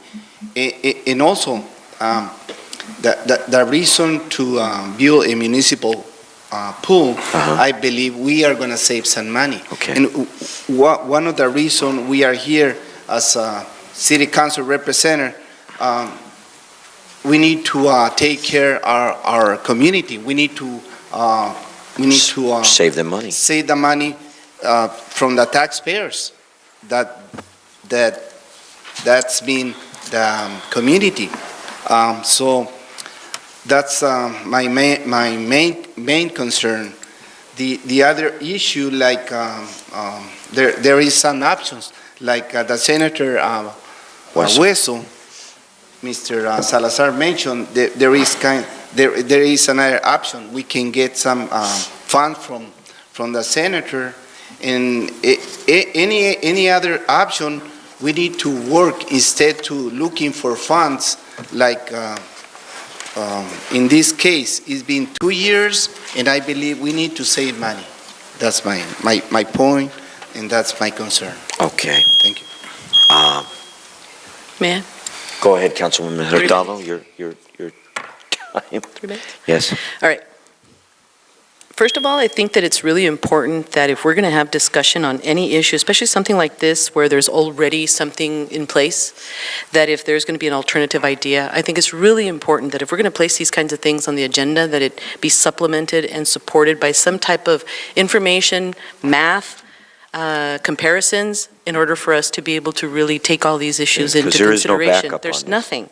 So the conversation that's happening right now is only that. It's only conversation because when anyone says, what I've been writing here as my notes is that we can save money. Well, let's look at the numbers and see if that's true. So by just saying so that we're going to save money, that's not convincing enough to someone like myself that rather see details and specific information. The fact that, there's really no plan here other than trying to circumvent what's already happening, and the 2 years, I believe we've already explained that, why it's been so long. We should have done this a long time ago. But there was a period of time that we had to wait. We had to wait until the school district was in a correct position to be able to even discuss expenses. Calipatria High School built their swimming pool with the exact same consultant that we're talking to. And I believe the price was, Oscar, on the Calipat one, do you remember? It was not 2 million. It was definitely a lot more than that. I don't recall, but you are correct that it's the same architect, Jimmy Sanders. So this architect that we have been discussing and asking for these plans from is someone who is highly respected in the area and in his craft. Options. Okay, options might be considered. I really appreciate the fact that Senator Hueso is caring so much about this community and wanting to see that no other children drown in our canals. The city of Calexico is the only city that has a canal going through it. No other cities has our problem. And so when that happened, that was the citizens cried out for this to happen, and actually that's what motivated the group to get back together and start working once again. I did meet with Frank Salazar for lunch today, and Frank indicated, after I asked him if it was a guarantee that his office would be able to have those money for us. And of course, it's not guaranteed. Right. So there's no guarantee. The efforts are very appreciated, and I hope it happens, but there's no guarantee. Right now, we have a set plan, It's all in place. You've been presented very professional and very detailed information. And I think that the effort here to redirect the intention of what we're trying to do here is not necessarily on the best interest of the city, because we're already there. The work is already done. So indicating that the city of Calexico can do that a lot quicker, I think we need evidence of that first, and that there be a true plan to consider. Thank you, Councilwoman Hurtado. Mayor Pro Tem John Moreno. Real quickly, it's been said that the city can't do it by itself unless it gets assistance from the school district, and the school district feels the same way. I think if we show a united front, saying this is what we want, with the school district and the city council, that Sacramento will be a lot more receptive to our situation here. We've got great support from the senator, and he wants to look at the city. Can you guys agree on something? Can you guys agree on something? Then let's find the money, the technical resources, et cetera, and it'll get done. We've come very far. We've gone 4 summers or maybe 5 summers without a pool. 10, 11, 12, 13, 4 summers without a pool. But we need to work with the district. The plans are set. Let's see what types of resources Mr. Senator Ben Wessel, Mr. Salazar, and his team can provide us before taking more park space away from our very limited park facilities in the city of Calexico. So that's my 2 cents. Thank you, Mayor Pro Tem. I just want to, he did meet with me also, Frank Salazar, and there is a concern they have. Senator Wessel will be in the wings waiting until first we have unanimous support. That's what he told me. So it is important that we come to a unanimous agreement which way we're going to go, municipal pool or school district and city together. I've been on this committee. I understand the long wait and the impatience. City manager, without exact timing, we've been talking about that there's a real possibility of having this pool completed by when, sir? Well, tonight, with the movement on the bond issue and what the money could be used for, I think that just put us at the finish line in reference to the funding, because now it's a matter of working out the MOU, making sure everybody understands what the responsibilities are, and making sure that legally we can go ahead and Measure H can lend the money to the different entities, and the funding is there. So we're waiting 2 things. One is for the state to give us the go-ahead from the state architect's office, and we're hoping that that could be within the next 30 to 60 days. And we're waiting for 2, the funding to occur, which you heard tonight. I believe he said that it could be as early as the end of the year. So that at the beginning of the year, we would hopefully be in a position to accept or ratify a memorandum of understanding along with the financing proposal, and move forward with the bidding of the project. The bidding of the project, I believe, if I can remember correctly, is, I want to say 5-6 months. So we're going to be at the latter end of the summer before it gets done. But I think that the issue is how much longer. You mean construction, when you say it gets done, construction? Yeah. But the question is always, how long do you wait? Do you keep waiting forever? And as Councilwoman Hurtado said, there's no guarantees. The legislature can tell you what they want. They'll try to work with you, but there's no guarantees. I tell you, they're not going to help us if we're not unified. Exactly. I mean, he made that clear to me. No question about it. They're not going to go to bat and go ask for money. Yeah, they don't. If we're divided, they're not going to give us the money.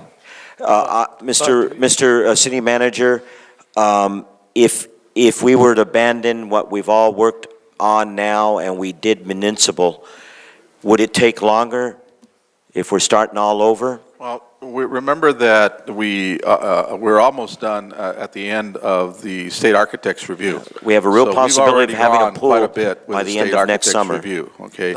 That's already been done. Okay. You know, the issue of you're going to pay less, there's a possibility you could pay a little less, only because going through the stools, there is certain requirements by the state architect's office. But let's not fool anybody. Whether it's a school that does it or whether it's a city that does it, you're still going to have to pay prevailing wage. And that's the biggest issue.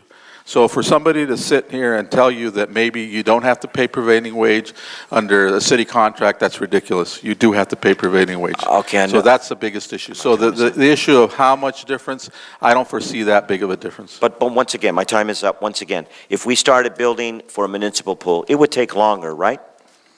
Well, again, we're starting again because we don't have plans and specs that have been reviewed, and we're almost done with that process. And the people want a pool as soon as possible. Okay, all right. But at the same time, I entertain the backup material that Kim and Castro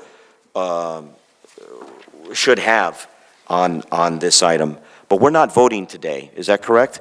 We're just We discussion. were trying to get direction because, as you remember, the requirement is that 2 members can put an item onto the agenda, which is what happened.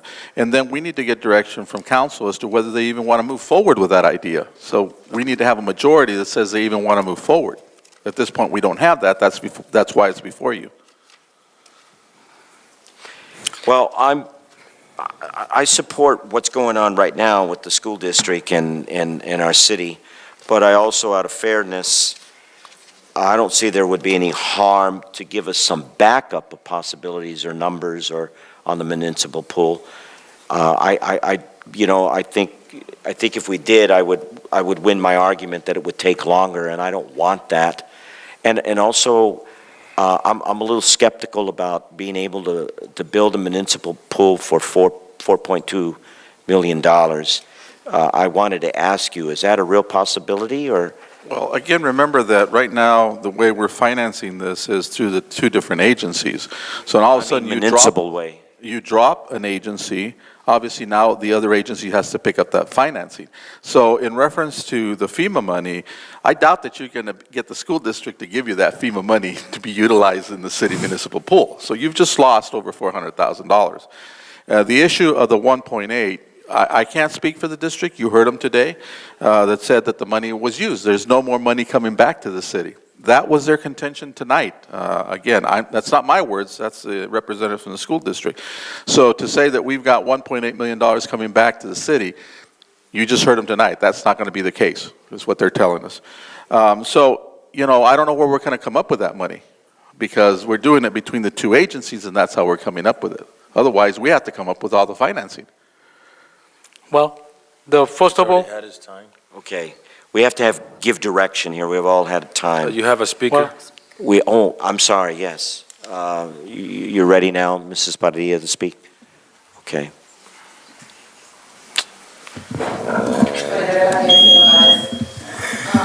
I'm not sure, well, I know Mr. Kim has a problem with the school district, and that's why he's trying to get us away from it. You guys all talked about building it, money, whatever.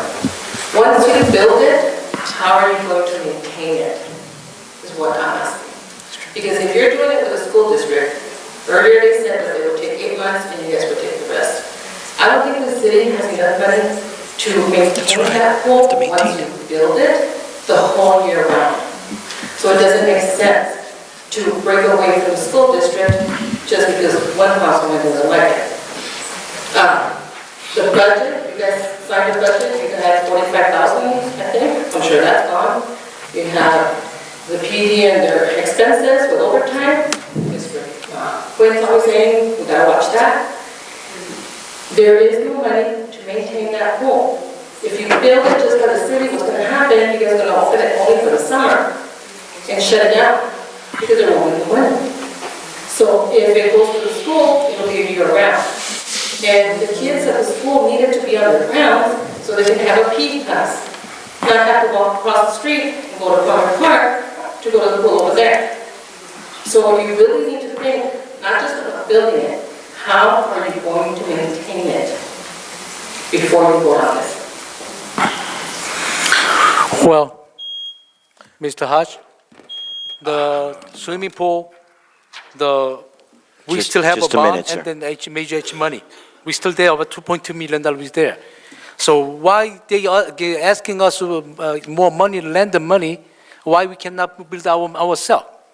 The bond is there to $1.4 million, major H money, $1 million there already. And also how to maintain it?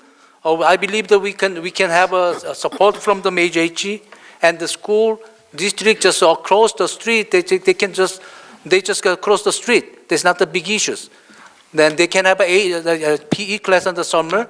The school district is supposed to participate in some of the expenses. And we can use the Heflin, so we can program for the seniors swimming too. 1 minute. And also, you might know this about the weekends, they close the tennis court. The regular people cannot use the tennis court anymore. And when we put in our city municipal pool, city is open for the community. And we can cover the cost, and of course they have some fees that they're using it.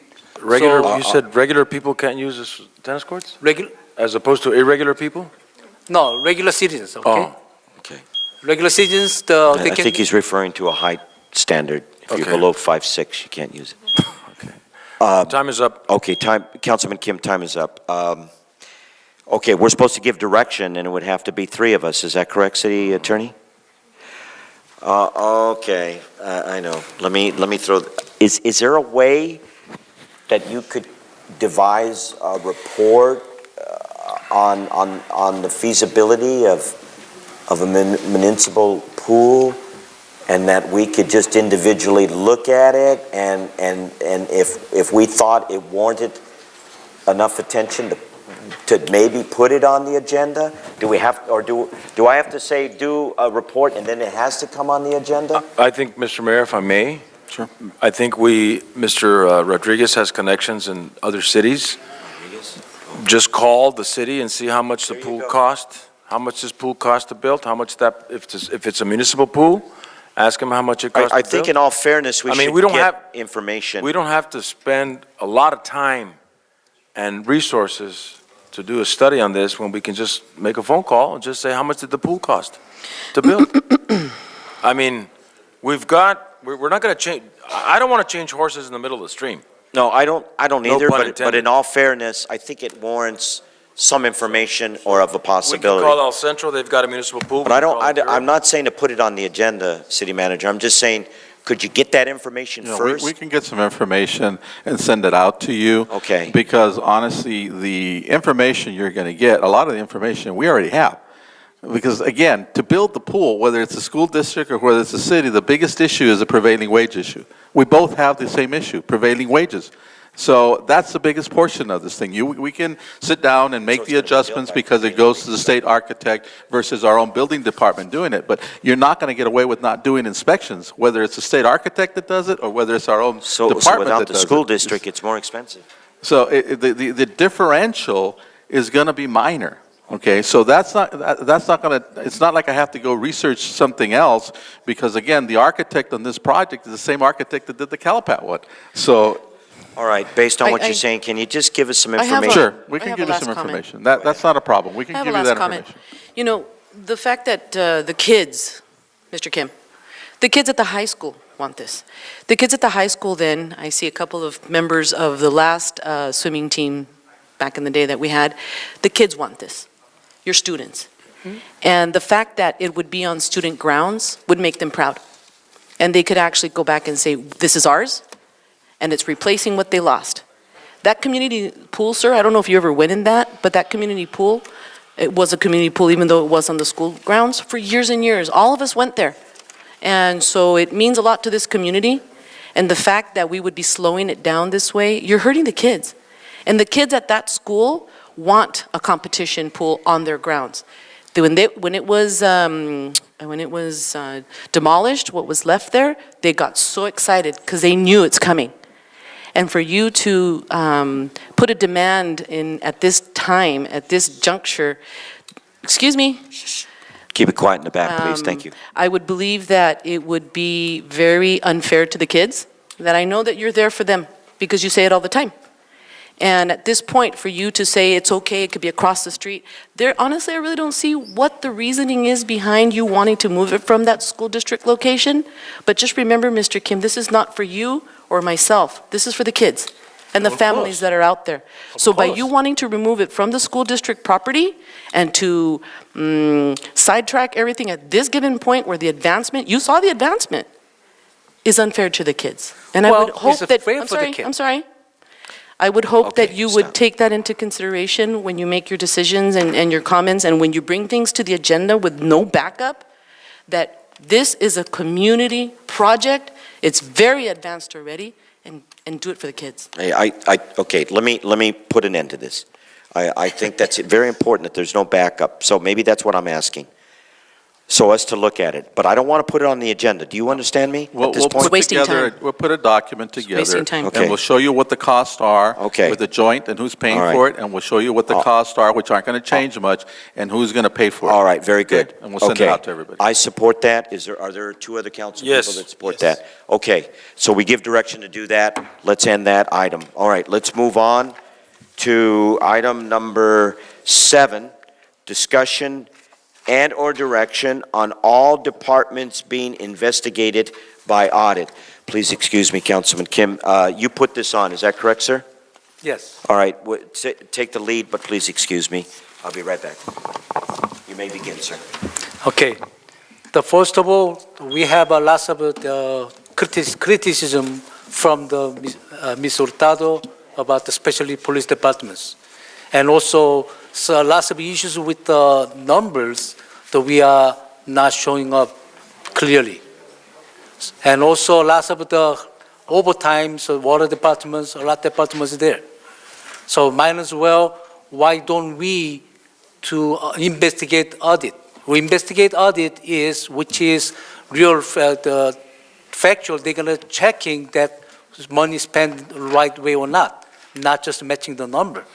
Regular audit is matching the number, that's all audit all about it.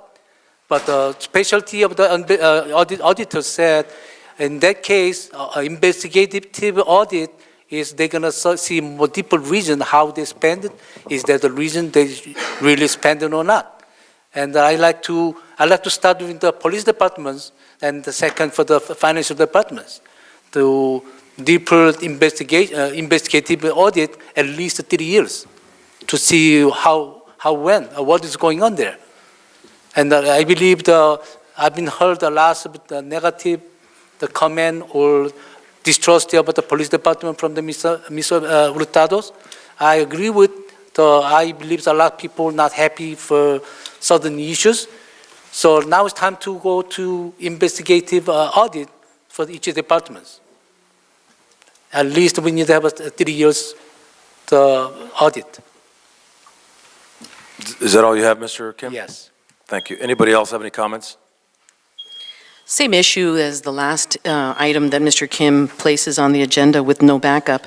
It's impossible to look at an item this serious and this deep without any backup, any information, any supportive documentation, absolutely nothing. And, the criticism that I have had lately, and it is lately, it doesn't go 3 years back, it's lately. And so it's really hard to prepare for these meetings without backup and understanding really what it is that you want to discuss. You are very hard on everyone when they put things on the agenda and it's not clear enough. This here, number 7, it's actually, I believe, these 2 items, number 6 and number 7, are hard to understand why we're placing items like this with no backup, especially when they're so serious. They're not simple things. They're pretty complicated and in-depth issues that we need to go over. And, it needed to be fair to your team members to be able to understand what your concepts are and what you're thinking about in order to be prepared for today. This is not about you coming in here and putting an item and you talk and talk and talk. This is the discussion. It says discussion under direction, but you're not giving us an opportunity to be prepared for the discussion. Is that I'm sorry, you're back. I'm done. Are you done? Okay, I would really like, I totally agree with Councilwoman Hurtado, Councilman Kim, with all due respect. I'm not saying this item is not important, but when you go there, it's blank. And, you know, even though you have a knowledge and discuss professionally, we need a backup. I would like to make a motion to table this until we have substantial backup, and then we can listen to the concerns. So is there a motion, is there a I second second on that that? motion. Second for discussion. Second for discussion. Mr. Okay. Go ahead, Mr. Councilman Castro. Okay, Second for discussion, but the motion is on the floor. okay. You know what, the majority of the council that are here right now is, we've been here for, well, I've been here for almost 6 years. And the rest of the council, except Mr. Moreno, the rest of the council been here for 3 years. And Mrs. Hurtado mentioned that there is no backup. There is a backup. Where? Because you've been here 3 years, and in the case on this particular item, the police department, they receiving so many lawsuits in 3 years until now. We're just talking about the lawsuit. What about the legal? How much do you think in 3 years, how much the city of CoCLXC is paying for the fees, legal issues? And that is just one department. What about the other departments? And that's the reason I'm supporting for the audit. Yeah. We need more backup. I've been here for 6 years, and I'm still looking problems, lawsuits against the city, and we want more backup. Most every meeting, the majority of the meeting, we receive, lawsuits against the city of CoCLXC. We've been talking about employees that is gonna cost thousands of dollars. I can talk about the employees, but you know what I'm talking about. There is so many legal issues, so many lawsuits, and like I said, right now I'm talking just on the police department. Yeah. So the backup is there, the facts are there. So that's the reason I'm supporting this issue. Okay. And that's about it. Okay. I have a question, Mr. Mayor. All right, go Once Mr. ahead, and then Castro's I'd like done. to intervene. Mr. City Manager, have we ever had any of these types of audits done in the past, or have you experienced any types of this particular types of audits, which I'm not sure what they are, but I've heard that it's about lawsuits, it's about whatever it is. Have you experienced any type of audits such as the ones mentioned? In another agency that I worked, there was an audit aside from a financial audit, and that was called a management audit. There are financial audits, there are management audits, and then there are compliance audits. Okay, financial audit is an audit that we do every year. Right. We're required to do that. Then there's what's called a compliance audit, and a compliance audit is where you look at the funding levels and you look at whether we're complying with the requirements of that funding agency, Okay, such so as there are many audits. FAA, whatever it is. Many kinds of audits. And we have to make sure that we follow their regulations, and that's the compliance audit. Then there is the management audit, and that's an audit where you actually go in and actually review the management procedures and techniques that are being used, and then report out whether you think those are valid or should be changed or should be adjusted. So when we're talking about the audit, we need to know what kind of audit it's going to be, and then regardless of what kind of audit it's going to be, you formulate what's called an audit program. And that audit program then tells you what is it that you're really going to be looking at. And then, therefore, now you have something to be able to go to the appropriate consultant and say, okay, how much is this going to cost me? So there's three types of That audits. I'm aware of, there's three. Management, financial, and Compliance. compliance. Okay. Now, where does the JPIA fall in this type of audit? Are they outside of this, or I know that they're working with us. Would it be fair to say that if we work with the JPIA, maybe they can give us a recommendation on how we need to proceed on some type of audit? Well, probably based on our agreement that we have, that this council approved, if we go back and review it, it's probably going to require us that we talk to them about this because of the situation we're in. Right. So if we talk to them, we got to know what kind of an audit we're doing and what is the audit plan. I think there needs to be a scope. Okay. I still have 30 seconds, Mr. Mayor. ahead. I think there needs to be a scope. I think there needs to be a possible desired outcome from the council members who had mentioned this. I think they're just stabbing in the dark. And I think we should wait until we meet with JPIA to find out what particular specifics audits that we can have, rather than say, well, audit this, audit that. That's what my take is on this. Great idea. Okay, your points are well taken. Well, I was, But no, it's my turn, Councilman Kim, and then we're gonna put an end to this item.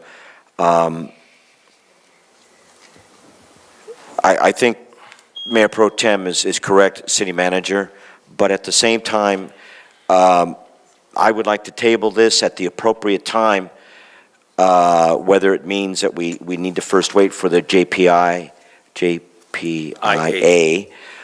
or maybe we don't. We could find that out.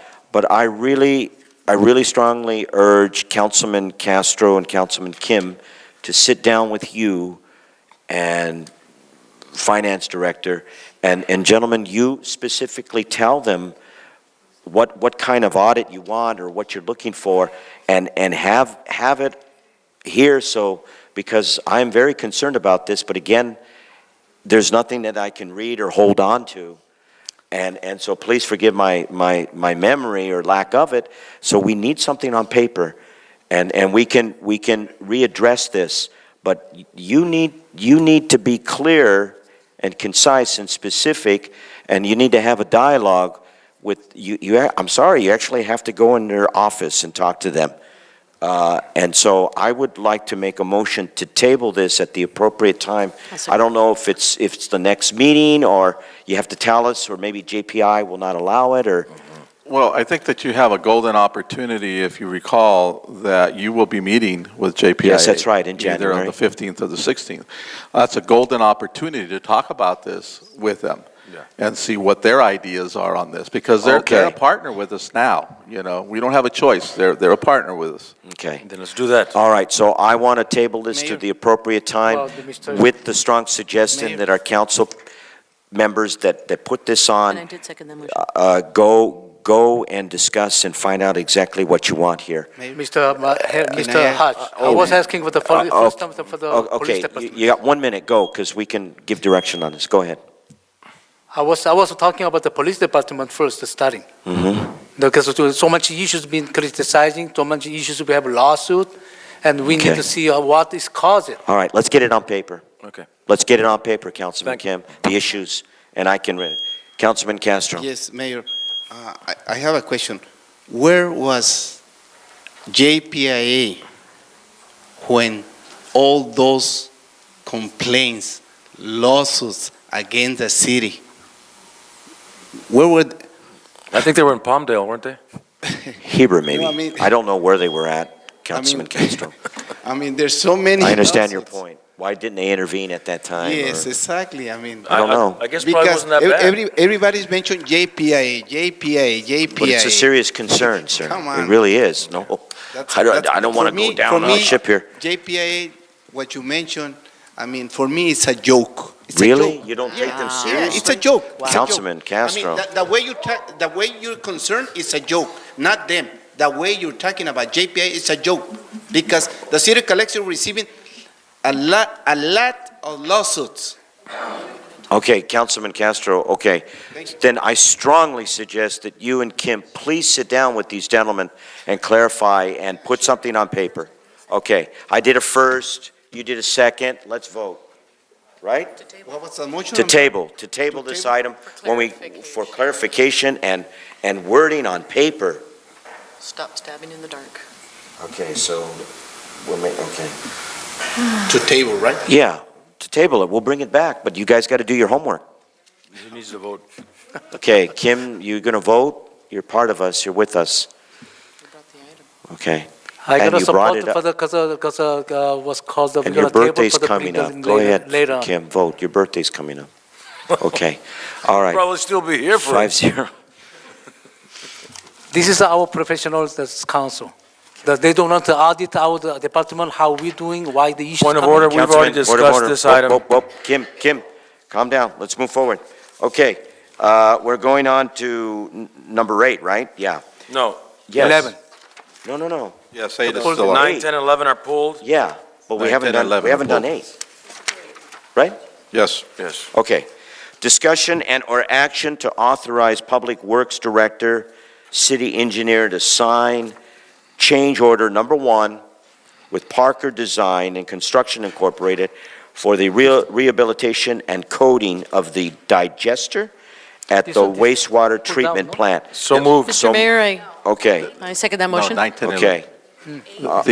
The item that you have before you is Staff report. we've been before you in the past regarding the digesters, and without having to explain exactly what a digester is, it's basically what your stomach basically does when it starts digesting your food.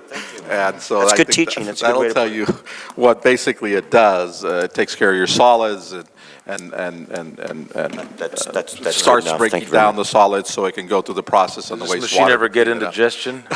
Maybe it does by watching our Motion You to don't have approve to it. go eat dinner right now, but anyway, Motion that's to what it approve it. does. And that's the first portion of the process that as the solids go into the wastewater plant.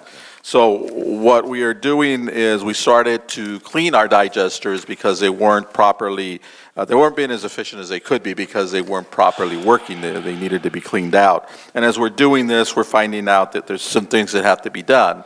And so this a change order allows us to coat the digester, which needs to be done in order for us hopefully to finish what we need to do to rehabilitate it and to put it back into the process. We have 2 digesters, of course, one being down, that means we're relying on the one that's working now. So we really need to finish fixing that and rehabilitating that digester so that we don't have a problem if one was to go down, we have a backup system. So that's what we're asking today to allow us to move forward and finish it up, which is a coating of the digester. All right, very good. I'm convinced. All right, then, there was a motion by Mayor Pro Tem. I made the motion. And there was no discussion on this, and second by Councilwoman Hurtado. When there's a second with no discussion, then we go ahead and vote. Okay, please vote on this. Mr. Hatch, I made the motion. You- I made the motion to approve it. Oh, No, I made the motion No, I made way the motion to before. approve it. very nice that you want to, but, Just vote, Mr. Kim. okay, it was Mayor Pro Tem and then Councilwoman Hurtado. Please put that down as the record. Please vote. Thank you, Kim. Okay. Mr. Castro. Castro stepped out, so he's not here to vote, but it is unanimous 4. Okay, moving on, and we're going to pull 9, 10, and 11, correct? That's correct. Okay, so now, do we have a 12? Yes. Okay. Oh, the zoning. Okay, this is a public hearing, is this correct, sir? You've got You're gonna 12, which skip are number your 12? appointments. No, wait a minute. You have your appointments on number 12? Oh, I'm sorry, But it's I'm Mr. sorry. I Castro, thought and that he's was not 12. here right now. Such thin paper. No, they're all Okay, Mr. number Castro's. 12 is make appointments to the following commissions. He's not here. Yeah, so we might want to go to the So public just go to hearing. 13 and then. I have a kick it question, back. though, Mr. Mayor. Yes, go right ahead. The concern is that Mr. Castro, I'm sorry, he's not here, that I think it's been about 6 months and he has not yet assigned anyone. So when are we going to decide if he doesn't assign anyone today?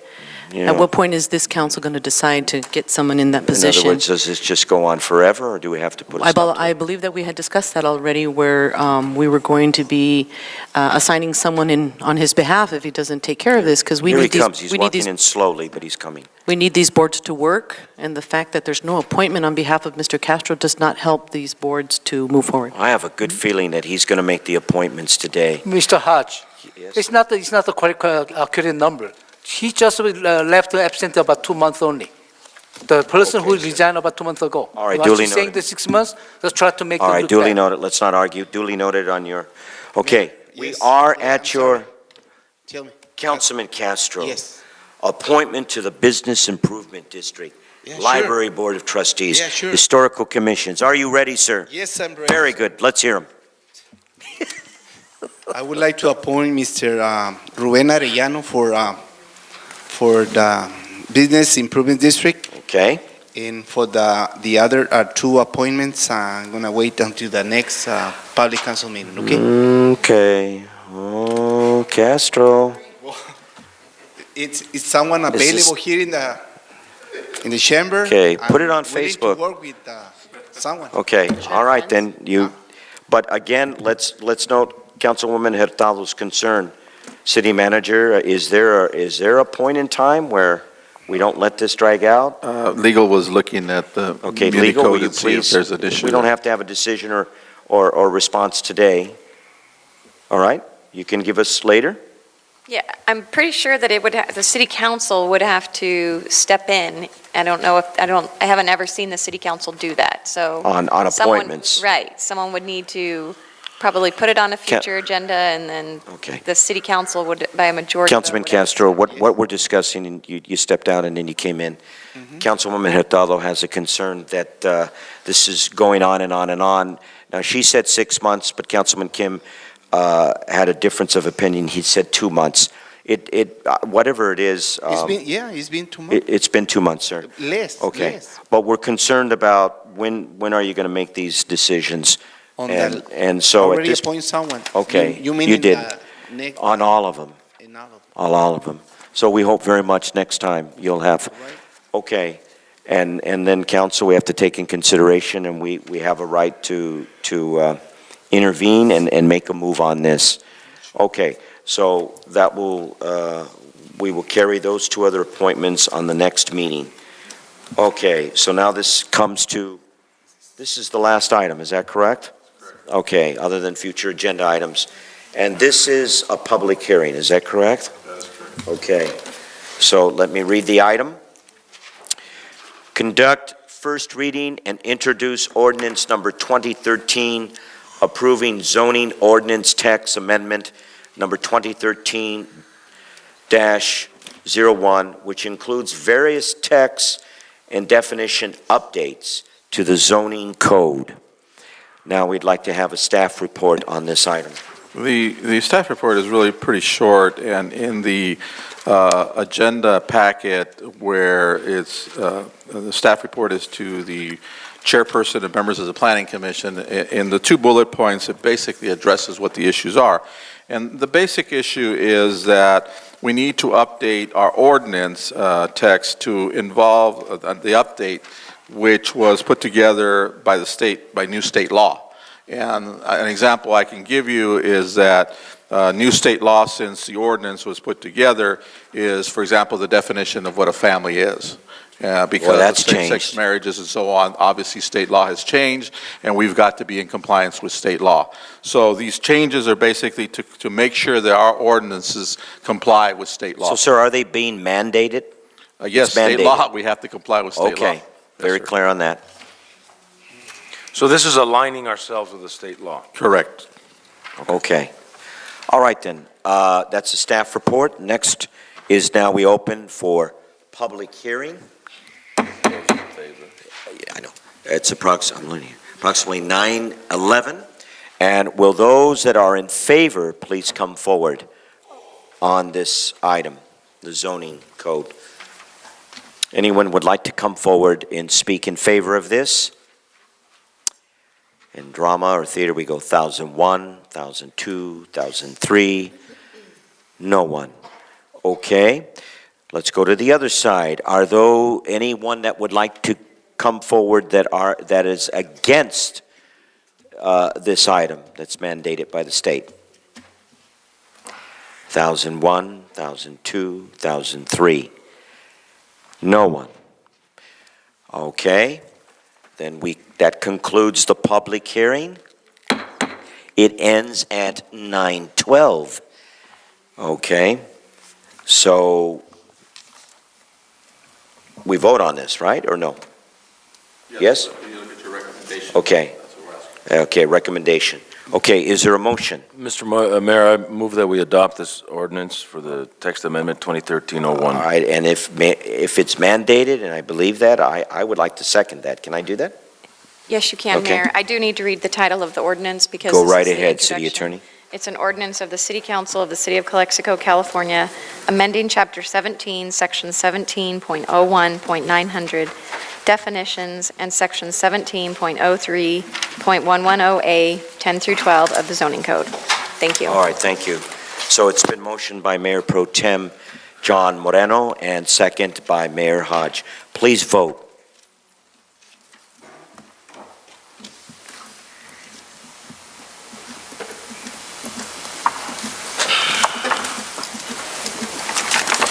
All right, thank you, council members.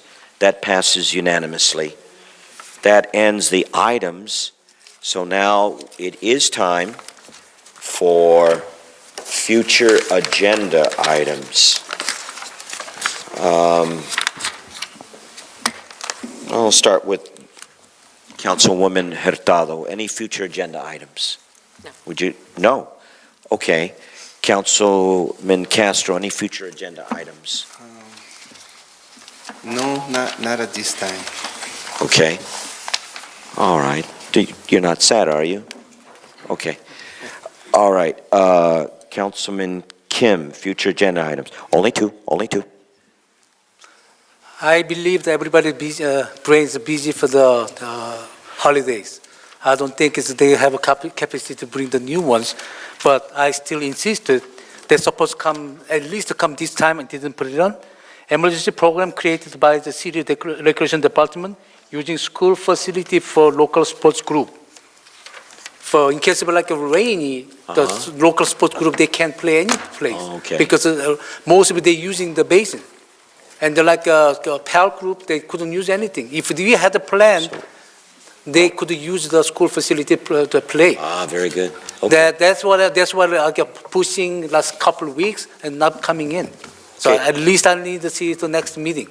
Okay, could you state that clearly, succinctly, and? Yeah. Okay, emergency program created by City Recreation Department using school facility for local sports group. Okay, Yeah, we City Manager? did talk about that at the department head meeting, and there's been some issues in reference to trying to get a hold of the school district and making communication with them, because obviously the plan has to abide by both of the agencies, and Sandra can speak for herself if she'd like. But what the direction that was given by myself was, we're putting it on the 17th, and if we can't get a hold of this district, then we'll do it contingent upon the district agreeing, but we cannot continue to hold off this item. So it will be on the 17th. Okay, very good. Especially the rainy seasons, a lot of kids that cannot play. Okay. That's why we have to hurry. Another future agenda item? You have two, if you like. Well, I like I said, that they're not going to be able to bring the more issues, so they're enjoying the holidays. Okay, so one there, right there, okay. I have Mayor Mr. Pro Mayor. Tem? Okay, I have one.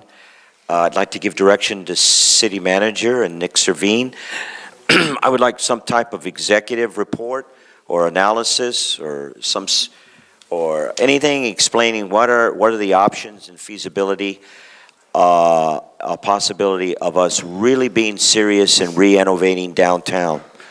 And I'd like that information to have prior and also at the time when we have that meeting that we've scheduled, Mr. City Manager. We scheduled a meeting in January for bid and chamber. I don't recall. I have to look. We were there, Erica. Right, Erica? Didn't we scheduled a meeting for possibilities, looking at options at downtown. I thought we had, and we, Okay, we will make sure we schedule one. Okay, it was just so many meetings Yeah, among there's meetings. a lot of things going on. All right. But we'll schedule a meeting. We'll schedule a meeting. Between the chamber and the bid. And any ourselves others to that try you to can come up and I address. can come up that think that should be important. And I think that, again, my right-hand person next in line, Mayor Pro Tem John Moreno, no Okay. disrespect to the other council members. Sir? And I think you're a strong advocate of, your family had Apple Market, It was great. We got to change downtown. Yeah. We got to bring it up and complement. Okay. Grand And Plaza, obviously, the way to change any area is we have to have buy-in from the area, so Okay, definitely I we know need to that's include it. difficult, but I don't want to hear all the obstacles. I want No to hear all problem, the we'll put them together and possibilities. see what we can do. We can do something. If we can do Amen. Grand Plaza, we can do downtown. We can do anything. We can do anything. This is CoCLXC. All right, that ends the future agenda items. Ladies and gentlemen, that ends our meeting at approximately 9:17. Thank you very much for your presence.